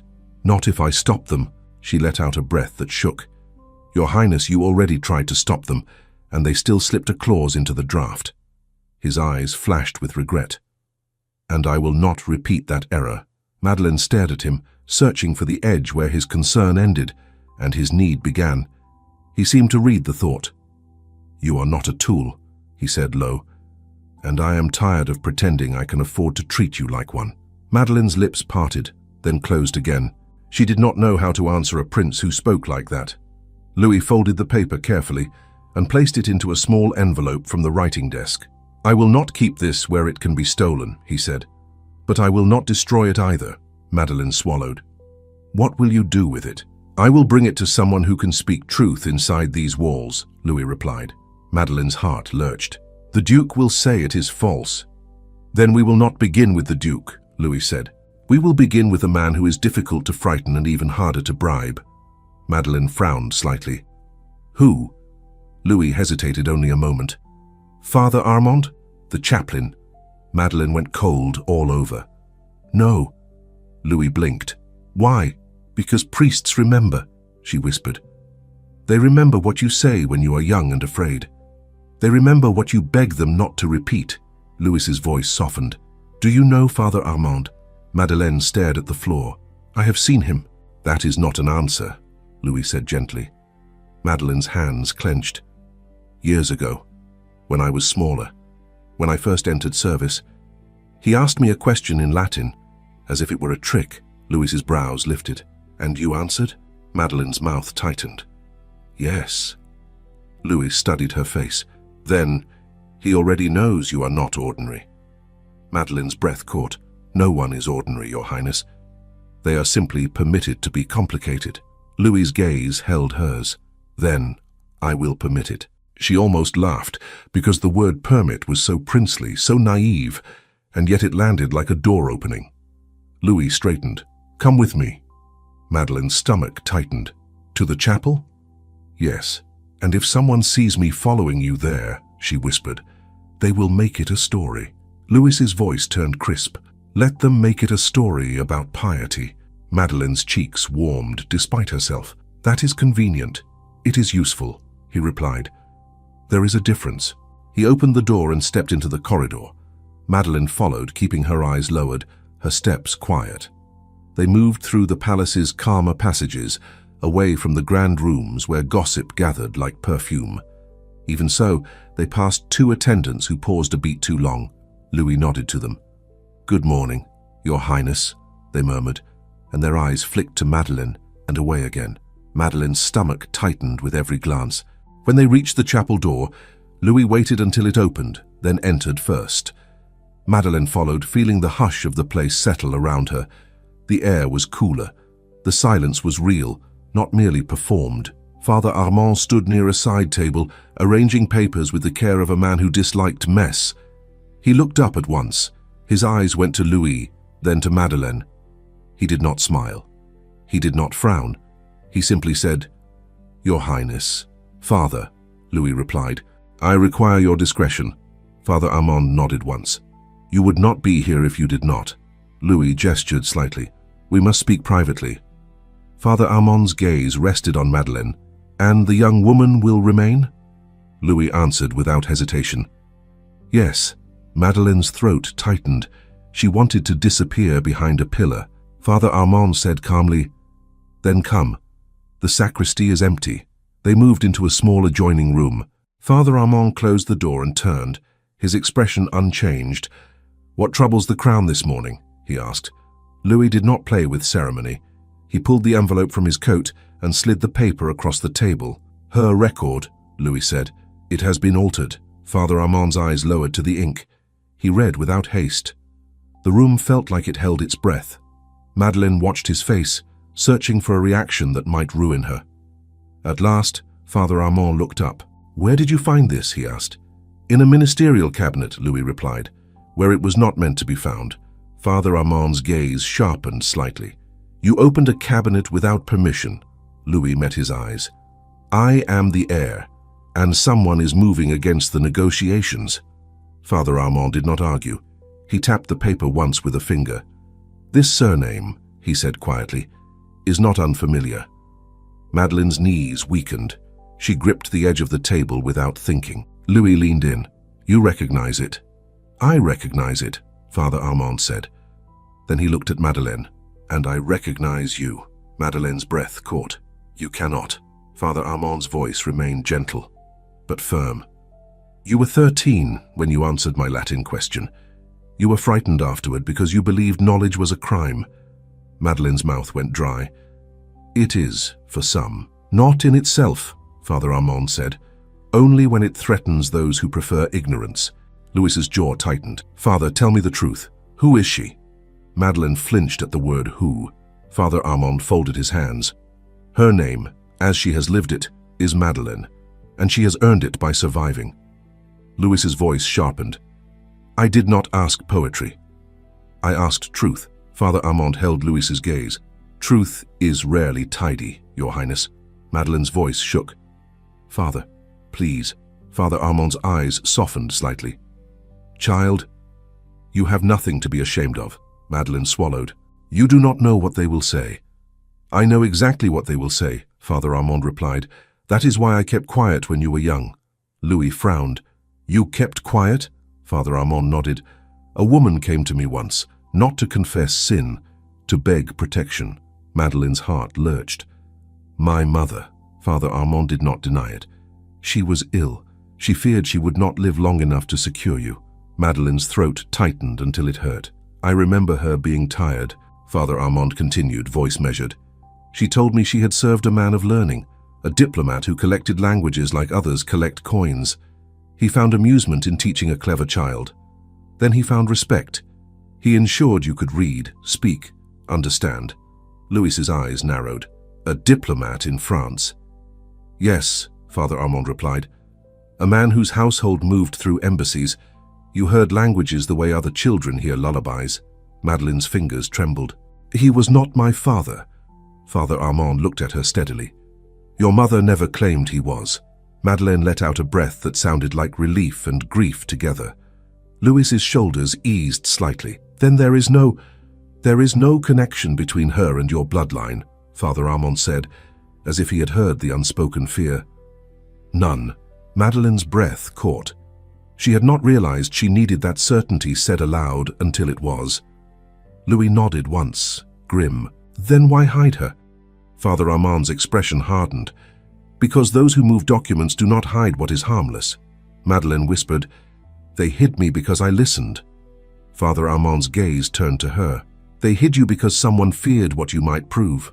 Louis leaned closer. "Father, did her mother give you anything? A letter? A record?" Father Armand hesitated for the first time. Madeleine's stomach dropped. "Father." Father Armand's eyes held hers. "I did not keep it as a treasure. I kept it as a shield." He moved to a small cabinet built into the sacristy wall, unlocked it with a plain key, and withdrew an envelope worn at the edges. He placed it on the table. Madeleine stared at it as if it might bite. Father Armand said, "Your mother wrote this the night before she died." Madeleine's throat tightened. "She wrote, she dictated," Father Armand corrected gently. I wrote it for her. Louis's voice was low. May we read it?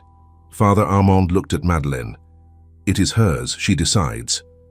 Madeleine's hands hovered over the envelope. She could not make herself touch it. I don't want to know, she whispered, and hated the trembling in her voice. If I know, I cannot pretend. Louis's tone softened. Madeleine, she looked at him, and his expression was not commanding now. It was careful. You deserve to know the truth about yourself, he said. And if the truth makes me a target, she replied, then what? Louis's jaw tightened. Then I will stand between you and the target. Madeleine's eyes stung. That is a brave thing to say. It is a necessary thing to do, Louis answered. Madeleine swallowed, then reached out and opened the envelope with fingers that did not feel like her own. The letter was short. Father Armand had written neatly, with the restraint of someone who knew words could both heal and harm. Madeleine read, My daughter's mind is not a sin. Do not let them punish her for it. Her name was given to hide her because men are kinder to servants they can ignore. She speaks what she has heard. She is not a spy. She is only hungry for understanding, because understanding kept her alive. Madeleine's vision blurred. She blinked hard. At the bottom, one line stood apart. If anyone claims she is dangerous, tell them this. She has never harmed anyone with her words. She has only prevented harm caused by others' pride. Madeleine pressed a hand to her mouth. The room spun. Louis's voice came softly. Madeleine. She shook her head, trying to find breath. She defended me, she whispered. Even in dying, Father Armand nodded. She loved you fiercely.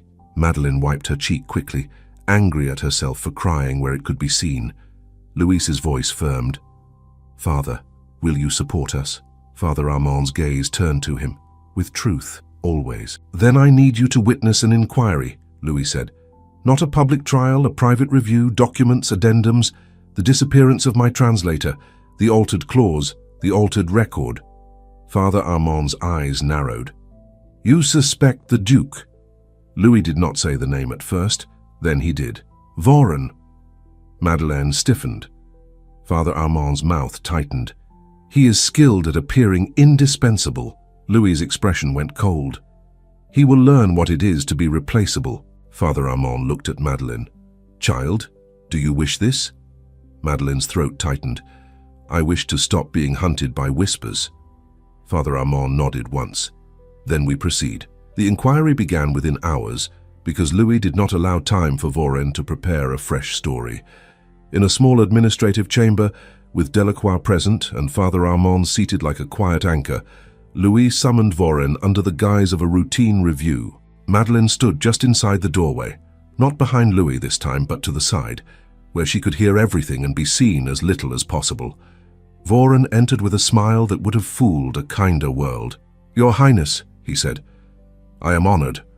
What may I do? Louis gestured to a chair. Sit. Voren sat, still smiling. Of course. Delacroix cleared his throat.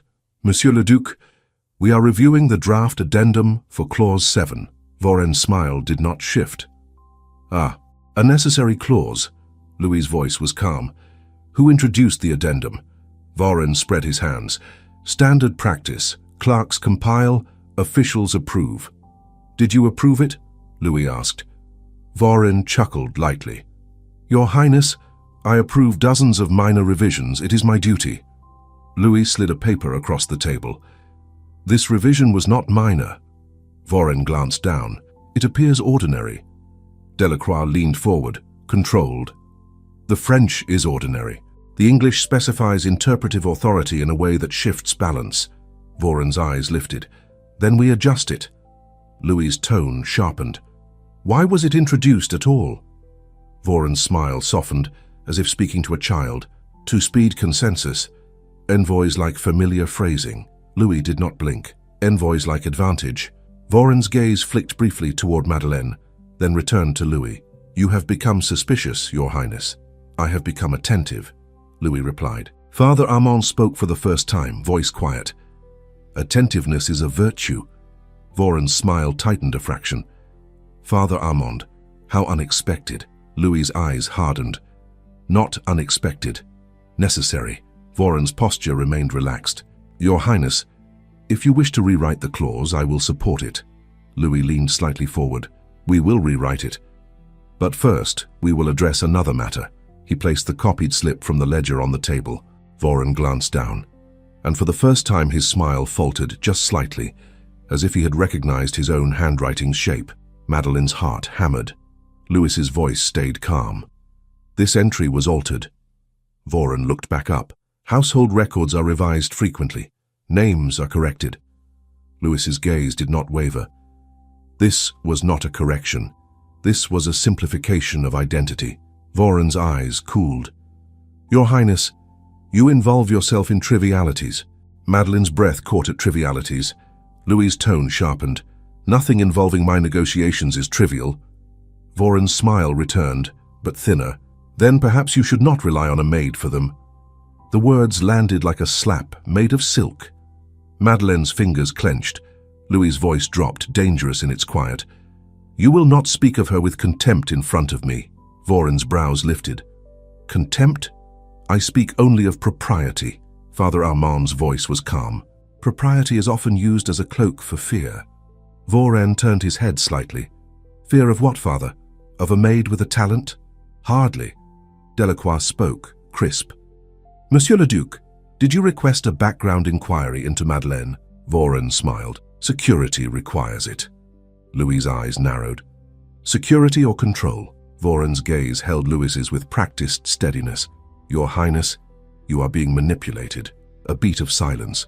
Louis leaned back slightly, as if letting the accusation hang where everyone could see it. Then he said, Yes. Voren's smile sharpened, pleased. Then you understand. Louis continued, voice even. I am being manipulated by those who remove my translator, insert favorable clauses for foreign comfort, and intimidate the one person preventing my humiliation. Voren's expression still. You accuse me of removing your translator. Louis did not raise his voice. Where is Monsieur Claret? Voren spread his hands. I do not manage the man's habits. Delacroix opened a folder and slid a note forward. Monsieur Claret received a payment yesterday afternoon from an intermediary associated with the Duke's office. He then left Paris without notice. Madeleine's breath caught. Voren's eyes flicked to the paper. An intermediary, he repeated, as if tasting the weakness. Not from me. Louis leaned forward. Your office's intermediary is your responsibility. Voren's smile returned faintly. Your Highness, you are under strain. You see plots where there are only administrative errors. Louis's gaze was ice. Then we will remove the errors. Voren's eyes narrowed. Remove them how? Louis's voice stayed polite, which somehow made it more final, by relieving you of your oversight of negotiations. The room went still. Madeleine's heart thundered. Voren's smile did not appear this time. You cannot be serious. I am, Louis said. You will be reassigned to provincial administration until the signing is complete. Delacroix will supervise drafts. Father Armand will witness procedural integrity. Voren's jaw tightened. Your Highness, such a reassignment will be discussed. It has already been decided, Louis replied. Voren's gaze burned with controlled fury. You will regret humiliating a man who has served you. Louis's tone did not change. You humiliated me in front of ambassadors. You will not do it again. Voren rose slowly. He bowed perfectly. As you command. Then his gaze flicked to Madeleine, and the look was not loud, not dramatic, but it promised inconvenience in every corridor. Madeleine held herself still. Louis spoke again, quiet and absolute. You will also withdraw the background inquiry. Immediately. Voren's smile returned, thin as paper. Of course. He turned and left the chamber with impeccable composure. When the door shut, Delacroix exhaled hard. Your Highness, that was bold, Louis replied. It was overdue. Father Armand's eyes moved to Madeleine. Are you well? Madeleine's voice came out small. I am still standing. Louis turned toward her. You will not be questioned again. Madeleine's throat tightened. You cannot stop questions. I can stop official permission to ask them, Louis said. Delacroix nodded. The inquiry is withdrawn. I will see to it, Father Armand added, and I will speak to Madame Fournier quietly. The servants must not be turned into a net. Madeleine blinked, surprised. You would do that? Father Armand's expression softened. Your mother asked me to protect you. I am late, but not unwilling. Louis's voice turned brisk. Father Delacroix, thank you. Leave us. They bowed and departed. Madeleine and Louis were alone again, and the silence felt different now, not a trap, not a punishment. A pause after a storm that had not broken into violence, only into truth. Louis stepped closer. I am sorry, he said. Madeleine's chest tightened. You already said that. I did not earn forgiveness by saying it, Louis replied. I must earn it by what I do next. Madeleine's fingers twisted together. And what will you do next? Louis moved to the writing desk and pulled a sheet of paper toward him. I will put your protection into ink. Madeleine's breath caught. A paper can be used against me. A paper can also defend you, Louis said and dipped the pen. This one will carry my seal. He wrote quickly, without flourish, as if refusing to turn her life into ornament. When he finished, he read aloud. Madeleine is appointed interpreter to the heir's office for the duration of the current negotiations. She is under my direct authority. No inquiry into her person may proceed without my consent. Any attempt to harass, dismiss, or intimidate her will be treated as interference with the Crown's work. Madeleine went still. Your Highness. Louis looked up. Is it enough? Madeleine's throat tightened. It is more than I have ever had. He folded the letter and pressed wax, then stamped it with a signet. The simple finality of it made her chest ache. He held it out to her. Keep it. Madeleine took it with hands that trembled. If someone sees this, then they will see you are protected, Louis said. Madeleine stared at the seal. And if they still whisper? Louis's voice softened. Then let them whisper. Whispers do not govern me. Madeleine swallowed. They govern everyone else. Louis hesitated, then said, Madeleine, look at me. She lifted her eyes. His expression was careful, as if he was approaching a door he had no right to open. When I first pulled you into that antechamber, he said, I was thinking of my crown, my pride, my fear. Madeleine did not interrupt. She could not. Louis continued, Then I watched you stand in rooms that wished to crush you politely, and you did not crumble. Madeleine's breath caught. I have crumbled. Not where it mattered, Louis said. You spoke truth with restraint. You corrected me without shaming me. You saved me even when I failed to shield you. Madeleine's throat tightened. For you did not ask for that. I did, Louis replied, by needing you. A silence. He exhaled slowly. I do not want to keep you at my side only as an instrument. Madeleine's pulse spiked. Your Highness. Louis lifted a hand slightly, then lowered it again, as if he remembered he had no right to touch her. I want you to have a future that is not built on hiding. Madeleine's voice shook. A future is a large word. Louis nodded. Then I will say it plainly, and you may refuse plainly. Madeleine held her breath. Louis met her eyes. When these negotiations end, I intend to ask for your hand. The room went very still. Madeleine's heart thundered so loudly she felt it in her throat. You cannot. I can, Louis said, steady. But I will not force you into it. I will not corner you with gratitude. Madeleine's mouth went dry. Why would you do that? Louis's gaze did not waver. Because I have come to admire you, because you make me better, because when you speak, I hear a kind of courage I was not raised to practice. Madeleine swallowed hard. And because it would silence whispers. Louis shook his head once. It would summon louder ones. Madeleine's breath caught, and a strange, almost helpless sound escaped her. Then why? Louis's voice softened. Because I do not want to lose you to the cruelty of convenience. Madeleine's eyes stung. She blinked quickly. You do not even know who I am. I know enough, Louis said. And I want to know the rest if you will allow it. Madeleine clutched the sealed letter to her chest as if it could hold her together. If I say yes, I will be watched forever. Louis answered, If you say yes, you will be watched, but you will not be alone. Madeleine's breath shook. And if I say no? Louis's jaw tightened, but his voice remained gentle. Then you will still be appointed. You will still be paid. You will still be protected. And you will choose your own life. That, more than the proposal, made her eyes burn again. Madeleine whispered, No one offers choice to a maid. Louis replied, Then let me be the first. A quiet stretched between them. Madeleine's voice came out small. "I need time." Louis nodded at once, as if relieved she had not fled. "You will have it." Madeleine swallowed. "And you must not speak of this to anyone." "I will not," Louis promised. "Not until you tell me you are ready." Madeleine drew in a careful breath. "Tomorrow is the signing." Louis's expression sharpened with purpose again. "Yes." "And Voren?" she asked. "He will be gone before morning," Louis said. Reassigned politely. No spectacle. Madeleine's throat tightened. "He will hate me." Louis's eyes hardened. "He will not touch you." Madeleine's fingers tightened around the sealed letter. "People do not need to touch you to harm you." "I know," Louis said quietly. "That is why I am learning to watch where harm begins." Madeleine did not know what to do with the warmth that rose in her chest at those words. It felt dangerous. It felt like hope. Louis stepped back, giving her space again. "Go now. Rest if you can. Tomorrow you will stand beside me openly, not hidden behind a tray." Madeleine's breath caught. "Openly?" Louis nodded. "As interpreter. As appointed," Madeleine whispered. "They will stare," Louis answered. "Let them," Madeleine curtsied, because habit was stubborn.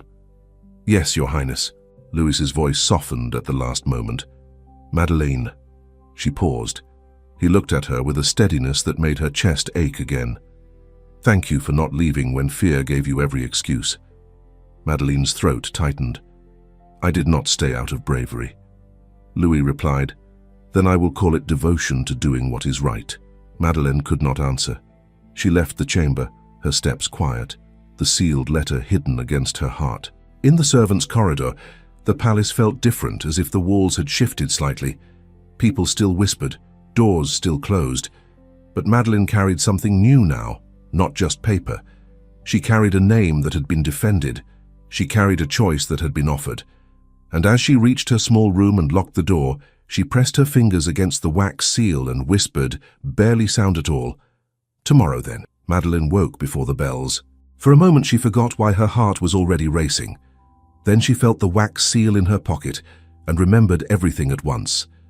She dressed in silence, hands careful, mind loud. Outside her door, the servants' corridor carried the hush of a palace, trying to pretend nothing had changed.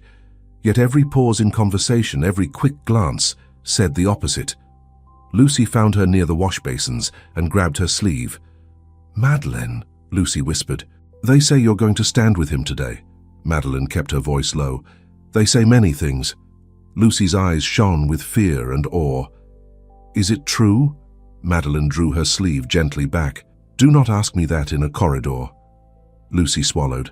"Will they punish you?" Madeleine looked at her, and for once she did not soften the truth. "They will try." Lucy's face went pale. "Then why do it?" Madeleine's throat tightened. "Because if I step back now, they will learn they can push me anywhere they wish." Lucy blinked hard. "You're not afraid?" Madeleine almost smiled. "I am afraid enough to be careful."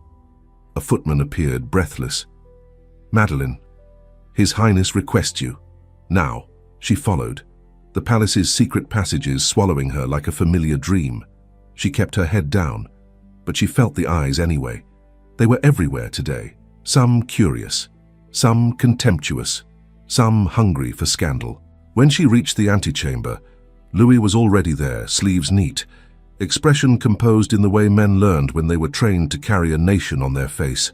Delacroix stood with him, holding a folder. Father Armand sat quietly near the wall, hands folded, as if prayer and paperwork belonged together. Louis turned the moment Madeleine entered. His gaze held hers with a steadiness that made her stomach flutter and ache at the same time. "You came," he said. "I was summoned," she replied, then hated how small it sounded. Louis stepped closer. "No, you chose to come." Madeleine's breath caught. "Your Highness, today is not... Today is exactly when choice matters," he said gently. Delacroix cleared his throat, trying to remind the room it was still a room of duties. "Your Highness, the revised clause is prepared in all columns. The envoys have been notified." Louis nodded once. "Good." Father Armand's quiet voice followed. "And the reassignment order for the Duke has been delivered. He will not attend." Madeleine's shoulders loosened a fraction. Louis saw it. "No one will drag you into a trap today," he said. Madeleine's mouth went dry. You cannot promise that. Louis's eyes sharpened. Then I will promise what I can keep. If anyone tries, they will find me between you and their cruelty. Madeleine's pulse jumped. That is a bold position for a prince. Louis's mouth tightened, almost a smile. I am learning. Delacroix held out a small document. Your formal appointment, mademoiselle. Madeleine stared at it. The word mademoiselle sounded strange applied to her in that room. She did not reach for it. Louis took it instead, folded it, and placed it in his own inner pocket. She will not carry paper today, he said. Not while every hand wants to steal it. Delacroix blinked, then bowed. As you wish, Your Highness. Father Armand rose. The chapel is prepared if you need a quiet moment before the hall. Louis glanced at Madeleine. Do you want that? Madeleine's throat tightened. I want to breathe. Louis held out his hand, not touching her, simply offering direction. Then we will breathe. They went to the chapel for only a few minutes. Madeleine stood near the back, eyes on the floor, while Louis spoke to Father Armand in a low voice. I meant what I said, Louis murmured. But I will not speak it publicly unless she gives me her consent. Father Armand's reply was quiet. Then ask her plainly, not like a prince, like a man who understands what fear costs. Louis nodded, then turned toward Madeleine. Madeleine, he said. She lifted her gaze. He did not use her as a shadow now. He looked at her as if she were a person he could not afford to misunderstand. Before we go into that hall, he said, tell me what you need from me, so you can stand without trembling. Her voice came out rough. I need you to listen to me even when it makes you uncomfortable. I will, he said at once. I need you to speak of me with respect, she continued, even if others laugh. I will, Louis repeated, and there was no hesitation now. Madeleine swallowed. And I need you to understand that if you offer me a life beside you, it must not be a cage made of gold. Louis's eyes softened. Then it will be a door. Madeleine's breath caught. A door where I can walk away if I must. Louis's jaw tightened, but his voice stayed gentle. Yes. Father Armand watched them with something like approval, but he said nothing. Madeleine stared at Louis, trying to find deceit. She found none, only resolve and a kind of tenderness that made her chest hurt. She whispered, Then I will stand. Louis nodded once, as if he had received a vow. They entered the signing hall. Madeleine had been in grand rooms before, carrying trays and lowering her eyes. Today she entered without a tray. That alone felt like stepping into sunlight without permission. The envoys were already seated. The Englishman, composed and watchful. The Italian diplomat, smiling as if amused by the world. The German envoy, stern and exact. Ambassador Volkov, elegant and cold as a polished mirror. Lady Eleanor sat among the court observers, fan in hand, gaze bright with anticipation. When Louis entered, the room rose. When Madeleine stepped in behind him, a ripple went through the air like a breath drawn by too many throats at once. A murmur began and died quickly under the weight of etiquette. Louis walked to the head of the table. Madeleine took her place slightly behind and to the side, exactly as before, but this time she was not pretending to be invisible. She stood as appointed. Volkov's gaze landed on her immediately, and his lips curved with faint amusement. Lady Eleanor's fan fluttered faster. Delacroix sat near the documents ready to guide procedure. Father Armand stood quietly at the side, present not as decoration, but as witness. Louis began in French, voice calm. Gentlemen, we are here to conclude what we have begun. The Englishman nodded. We are pleased, Your Highness.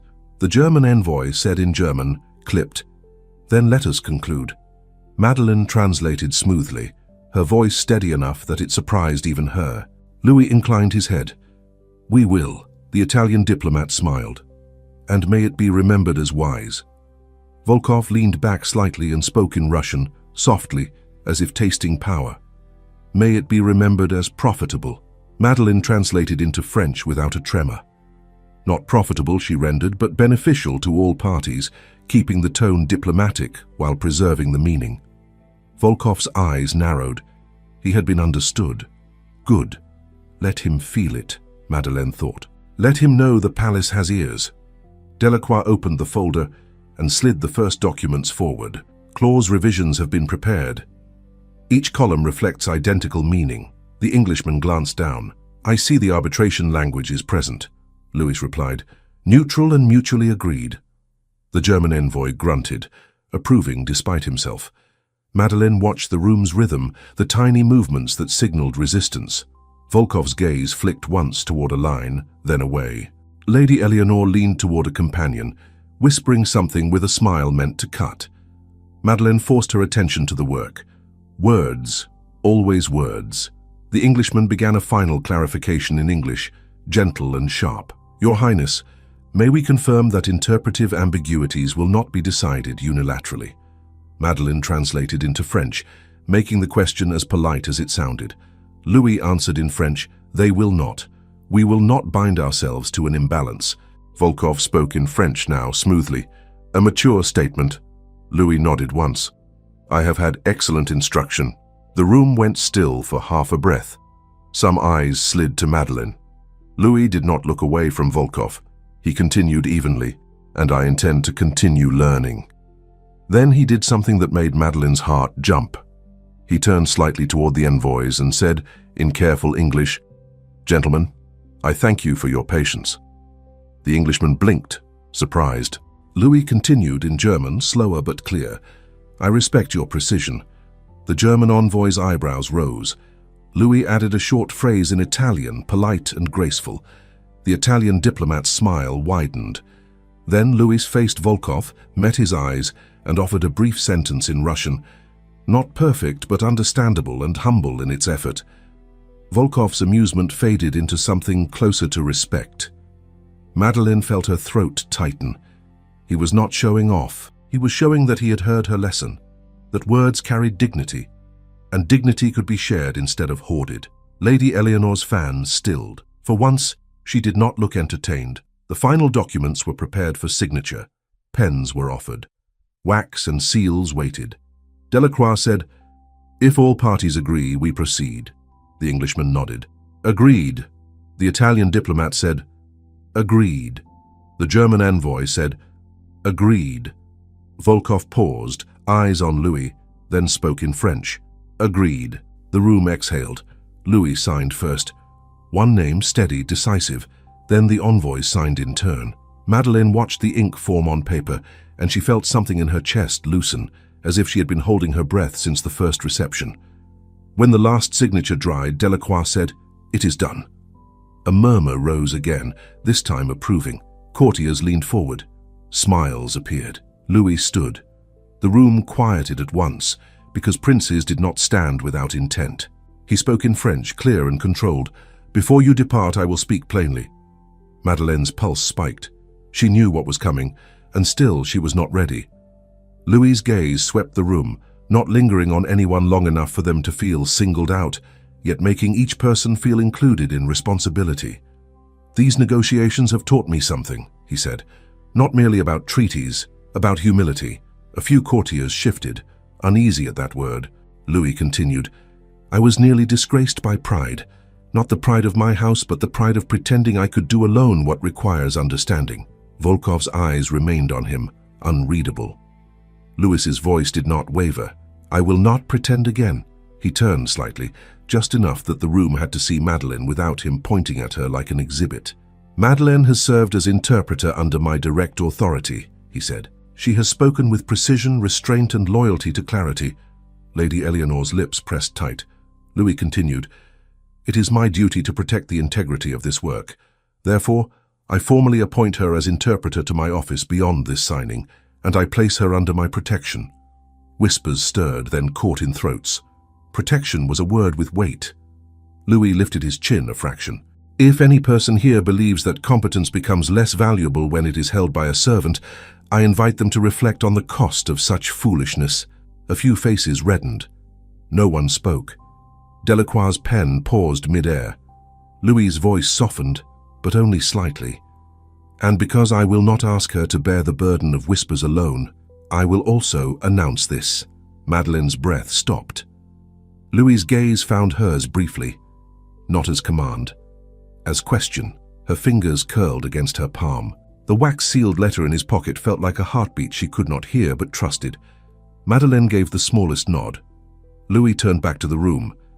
With Madeleine's consent, he said, I intend to make her my wife. Silence struck like a clean bell. Then a ripple of stunned murmurs, a sharp intake of breath from somewhere near Lady Eleanor, a chair shifting, a cough quickly swallowed. Volkov's expression did not change, but his eyes narrowed with calculation that now had nowhere to land. The Englishman blinked, then smiled faintly, as if he had just witnessed something unexpectedly brave. The Italian diplomat let out a soft laugh, pleased. A love story in a treaty hall. The German envoy frowned, then said flatly, "If she is competent, she is competent." Lady Eleanor's fan trembled in her hand. Louis's voice remained steady. "This union will be recognized within my household and protected by my authority. It is not a whim. It is a decision made with full respect for duty and dignity." Father Armand stepped forward, calm, and said, "And it is made with honor." A few heads turned toward the chaplain, as if his support transformed scandal into legitimacy. Delacroix rose, voice formal. "The appointment and the protection order are documented." Louis nodded once, satisfied. He did not wait for applause. He did not demand approval. He simply offered a bow to the envoys. "Gentlemen, we conclude," he said. The envoys stood, returned bows, and departed in orderly fashion as diplomacy required. Even shock was forced to wear manners. The observers began to disperse too, some whispering behind gloved hands, others staring as if Madeleine had become a living contradiction. Lady Eleanor lingered near the doorway, watching Madeleine with narrowed eyes. As Louis spoke briefly with Delacroix, Lady Eleanor stepped closer, smile sharp as lace. "So," she said softly, "the palace has decided to elevate its own maid." Madeleine kept her voice gentle. "The palace decided nothing, my lady. His Highness did." Lady Eleanor's smile tightened. "Do not mistake a man's impulse for history." Madeleine met her gaze, quiet and steady. "History is often made by impulses that refuse to be ashamed." Lady Eleanor's eyes flashed. "You think yourself clever." Madeleine's voice stayed calm. "I think myself grateful, to be honest." Lady Eleanor's fan snapped open. "Be careful. Love is praised in ballads, but punished in corridors." Madeleine breathed in slowly. "Then it is fortunate I will no longer walk corridors alone." Lady Eleanor's smile faltered for the first time. She recovered quickly, but her eyes had changed. "We shall see." She swept away with her friends, leaving a trail of perfume and displeasure. Madeleine's knees threatened to weaken now that the hardest part was done. Louis returned to her side as the hall emptied. He spoke softly, for her alone. "Are you well?" Madeleine exhaled shakily. "You said it. I did," he replied, and there was something almost tender in his voice. "And the roof did not fall." Madeleine's lips parted. Then she let out a breath that was almost laughter. "It still might." Louis's gaze held hers. "Then let it fall. We will rebuild." Father Armand approached, expression calm. "You have made enemies today," Louis answered evenly. "I had them already." Father Armand's eyes moved to Madeleine. "And you have made yourself visible." Madeleine swallowed. "Yes." Father Armand nodded. "Then remember, visibility is dangerous, but it is also power. Use it kindly." Madeleine's throat tightened. "I will try." Delacroix bowed. "Your Highness." "Arrangements for the official notice?" Louis replied. "Later. For now I want quiet." Delacroix nodded and withdrew. Father Armand hesitated, then said, "I will be in the chapel if you need me." Louis inclined his head. "Thank you, Father." When they were alone, the hall felt strangely too large. Madeleine's hands trembled. "You promised me choice," she whispered. Louis stepped closer, careful not to crowd her. "I still do." Madeleine stared at him. "Then ask me again, here, not as a declaration, as a question." Louis's breath slowed. He nodded once. "Madeleine," he said quietly, "will you marry me?" The simplicity of it broke something in her chest she had kept hardened for years. She swallowed hard. "If I say yes, you will be mocked." "I have survived mockery," Louis said. "If I say yes," she continued, voice shaking, "you will be pressured to regret me." "Then I will disappoint them," he replied. Madeleine's eyes stung. "If I say yes, I will be expected to become someone else." Louis's gaze softened. "Then I will forbid it." Madeleine gave a breathless sound. "You cannot forbid people's expectations." "I can refuse to let them rule you," he said. "And I can remind you when they are loud, that you are not here by permission, you are here by choice." Her throat tightened. "And if my choice falters one day?" Louis did not hesitate. "Then we will speak again, and you will be free to choose anew. I will not bind you with fear." Madeleine stared at him, as if he were speaking a language she had never heard and somehow understood perfectly. She whispered, "No one has ever offered me that." Louis answered, "Then let me be the one who does." Madeleine drew a careful breath. She thought of her mother's words in the letter. "My daughter's mind is not a sin." She thought of the corridors where she had been made small. She thought of the treaty hall where her voice had been heard without shame. And she thought of Louis, standing before ambassadors, telling the world he would not pretend again. Madeleine's lips trembled. "Yes," she said. Louis went still, as if he had to be certain he heard correctly. "Say it again," he murmured, not commanding, almost pleading. Madeleine lifted her chin. "Yes, Louis." His breath caught at his own name on her tongue. He did not touch her immediately. He simply looked at her, as if he could not believe he was allowed to. Then, with the utmost care, he lifted her hand and pressed his lips to her knuckles, a gesture so proper it could be performed in any drawing room, and yet so intimate it made Madeleine's knees soften. She whispered, "Do not turn me into a symbol." Louis's voice was rough with feeling he kept controlled. "Then do not turn yourself into a ghost. Stand beside me, speak. Be real." Madeleine swallowed. "I am afraid. I know," he said. "And I love you for standing anyway." The word love struck her like warmth. Madeleine's eyes filled. "You should not say that so easily." "It is not easy," Louis replied. "It is simply true." They left the hall together, not hurried, not hidden. Servants bowed. Courtiers stared. Whispers followed like a distant wind. Louis did not flinch. When they reached the chapel, Father Armand was waiting, as if he had known where their feet would carry them. He looked at them both and said quietly, "Have you chosen?" Louis answered, "We have." Madeleine's voice trembled, but she said, "We have." Father Armand's expression softened. "Then I will do what I was meant to do when your mother first begged me. I will witness joy, not fear." Louis's gaze went to Madeleine. "Not today," he said softly. "We will not rush her." Madeleine startled. "You would wait?" Louis nodded. "I would wait a lifetime if you asked it." Madeleine's throat tightened. "Then do not wait a lifetime." Louis's breath caught. Father Armand lifted a brow. "Child, be certain." Madeleine swallowed hard. "I am certain of one thing. I do not want to hide anymore." Louis's voice softened. "Then we will not hide." Father Armand nodded once, calm.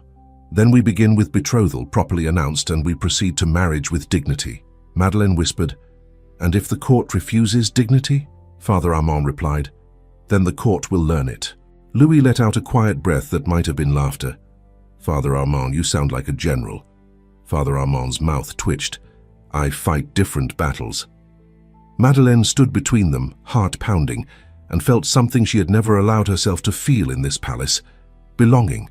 Not the belonging of blood or title, the belonging of being chosen without shame. Later, when the chapel's candles burned lower, Louis and Madeleine stood near the side altar, away from curious eyes. The palace was still outside, waiting with its rules, but inside this small hush, Madeleine could finally speak without fear of being overheard. "I learned languages because silence was not enough," she told him. Louis held her gaze. "And now?" "Now I want to learn how to live," she whispered. Louis's voice was gentle. "Then we will learn together." Madeleine's lips trembled. "Promise me one thing." "Anything," he said. "Never let me forget I was more than what they called me," she said. Louis replied without hesitation, "And never let me forget I was less than I pretended to be." Madeleine let out a breath, and a quiet smile broke through her fear at last. Louis lifted her hand again, and this time he held it, not as a prince displaying a conquest, but as a man anchoring himself to what was real. Outside, whispers would continue. In salons, people would pretend to be shocked while secretly thrilled to have a new story. Lady Eleanor would sharpen her manners into weapons of implication. Even Volkov would report home with careful phrasing. But the treaty was signed. The record had been uncovered. The Duke's influence had been cut from the negotiations without spectacle, and the maid who spoke 8 languages was no longer a hidden voice in the shadows. She was a woman with a name, a future, and a hand held openly in the light. And if anyone in that palace still believed a person's worth depended on how quietly they could be erased, they would now have to face a new, undeniable truth. Sometimes the bravest love is not the kind that steals kisses in secret, but the kind that stands in a crowded room and says with steady breath, "This is my chosen life and I will not be ashamed of it." Thank you so much for listening to this story all the way to the end. We hope it moved you as much as it moved us while telling it. We'd love to hear your thoughts. Leave us a comment telling us where you're listening from and what you liked the most. Rate this story from 0 to 10. What score would you give it? If you enjoyed this story, don't forget to subscribe to the channel and leave a like as a show of support. That really motivates us to keep creating and sharing more stories full of emotion and life lessons. And before we go, we want to remind you that an exciting and heartwarming story recommendation will appear on the final screen. If you'd like to enjoy it, just click on the video. Thank you once again for being here, and we'll see you in the next story.